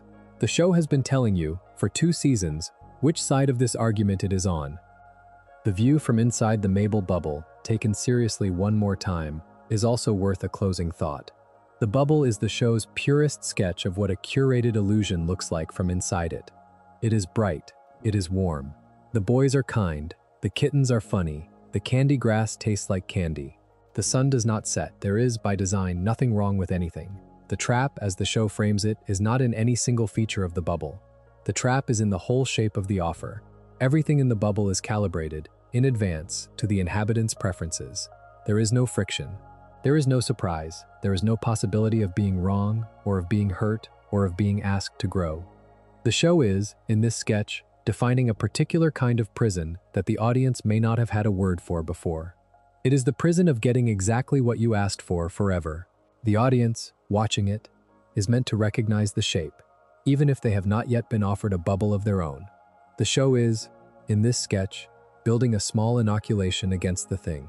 The next time you find yourself in a place that has been built to be precisely what you wanted, you will know to look at the door. You will know to ask if you can leave. You will know to remember that the worst version of paradise is the one that has been arranged in advance. Mabel's walk out of the bubble is the part of the show that audiences keep coming back to, in writing about the show years later, because it is the part that scales most directly to the lives we have not yet had time to lead.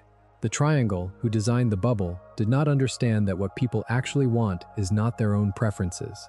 It is the company of someone they love, even when that company is awkward, even when it is asking something of them, even when it is not, in any obvious way, exactly what they would have asked for.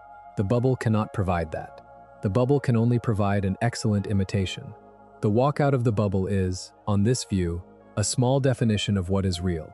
Reality, in the show's frame, is the thing that resists you a little, the thing that does not bend exactly to your shape, the thing that, when you reach for it, has its own opinions.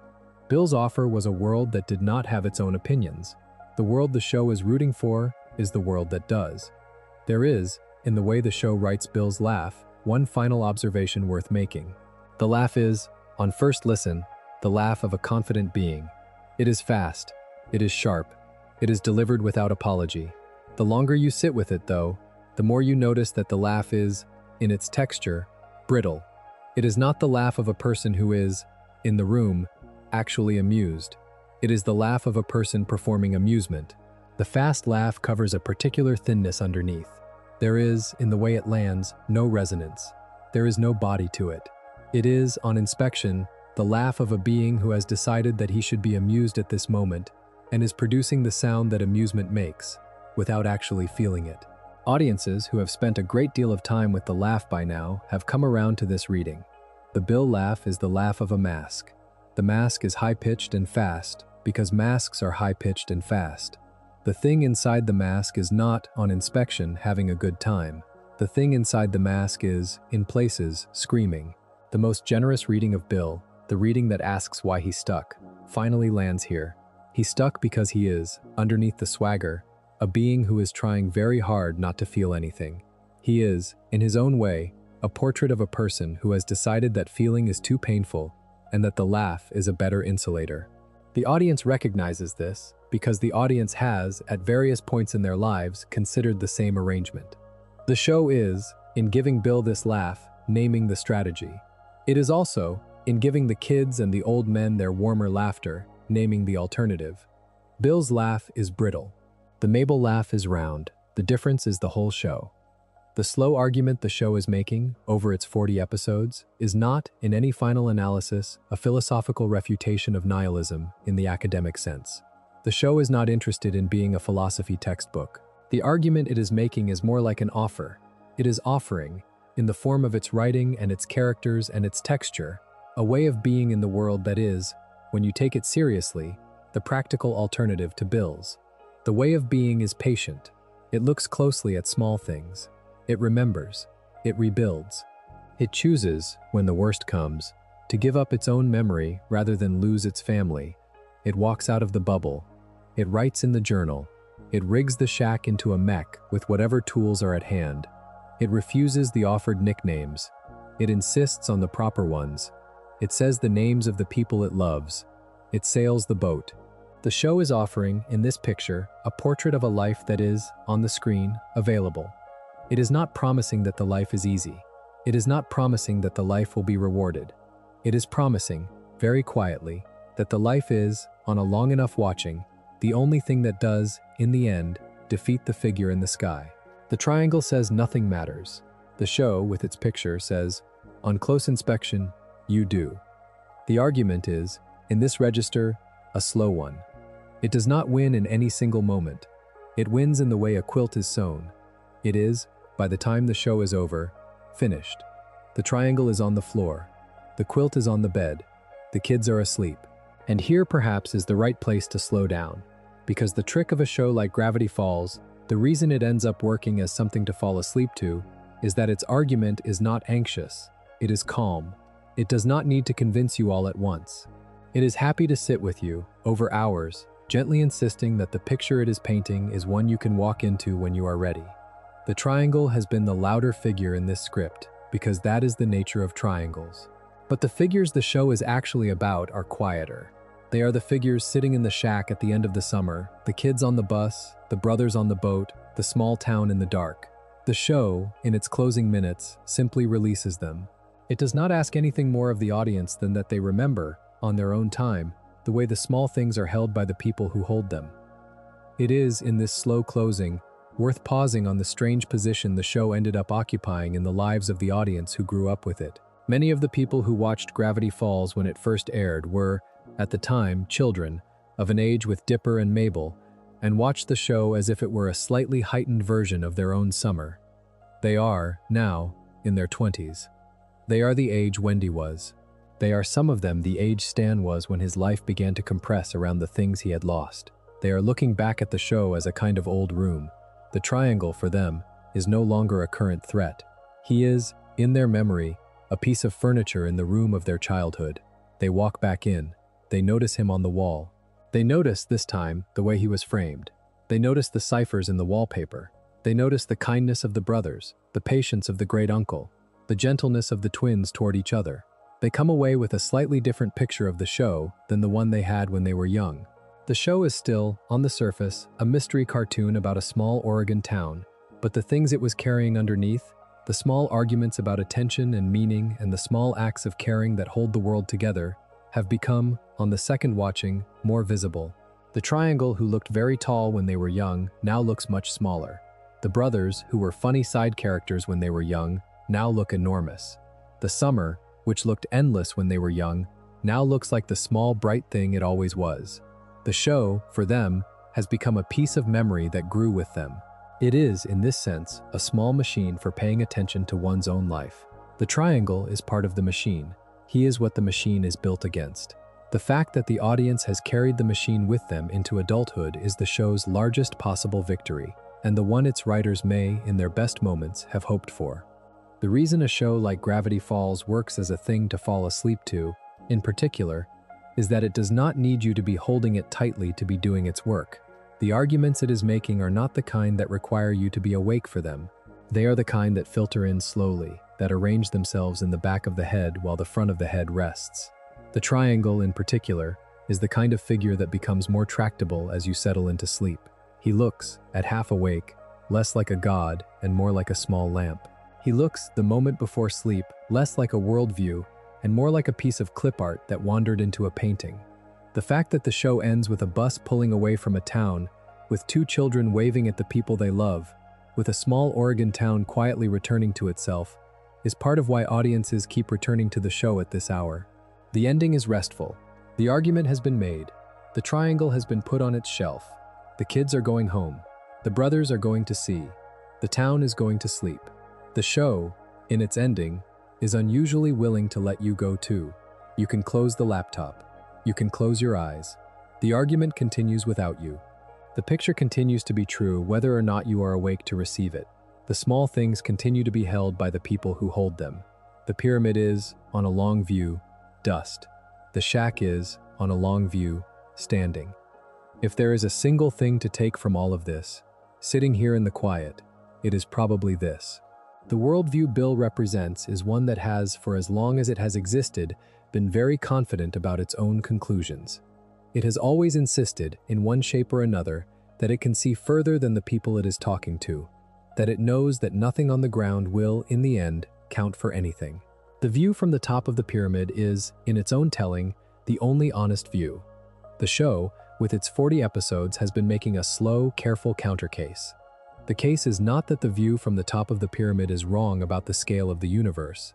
The case is that the view from the top of the pyramid does not show you the most important thing in the universe, which is the small, bright movements of caring between people who happen to be in a particular room at a particular time. The view from the kitchen table at the shack does show you that. The view from Mabel's bed shows you that. The view from Stan's chair shows you that. The show is asking you, gently, to spend more of your time at those tables and in those rooms than at the top of any pyramid. The argument, after all this, is, in shape, that simple. The triangle says nothing matters.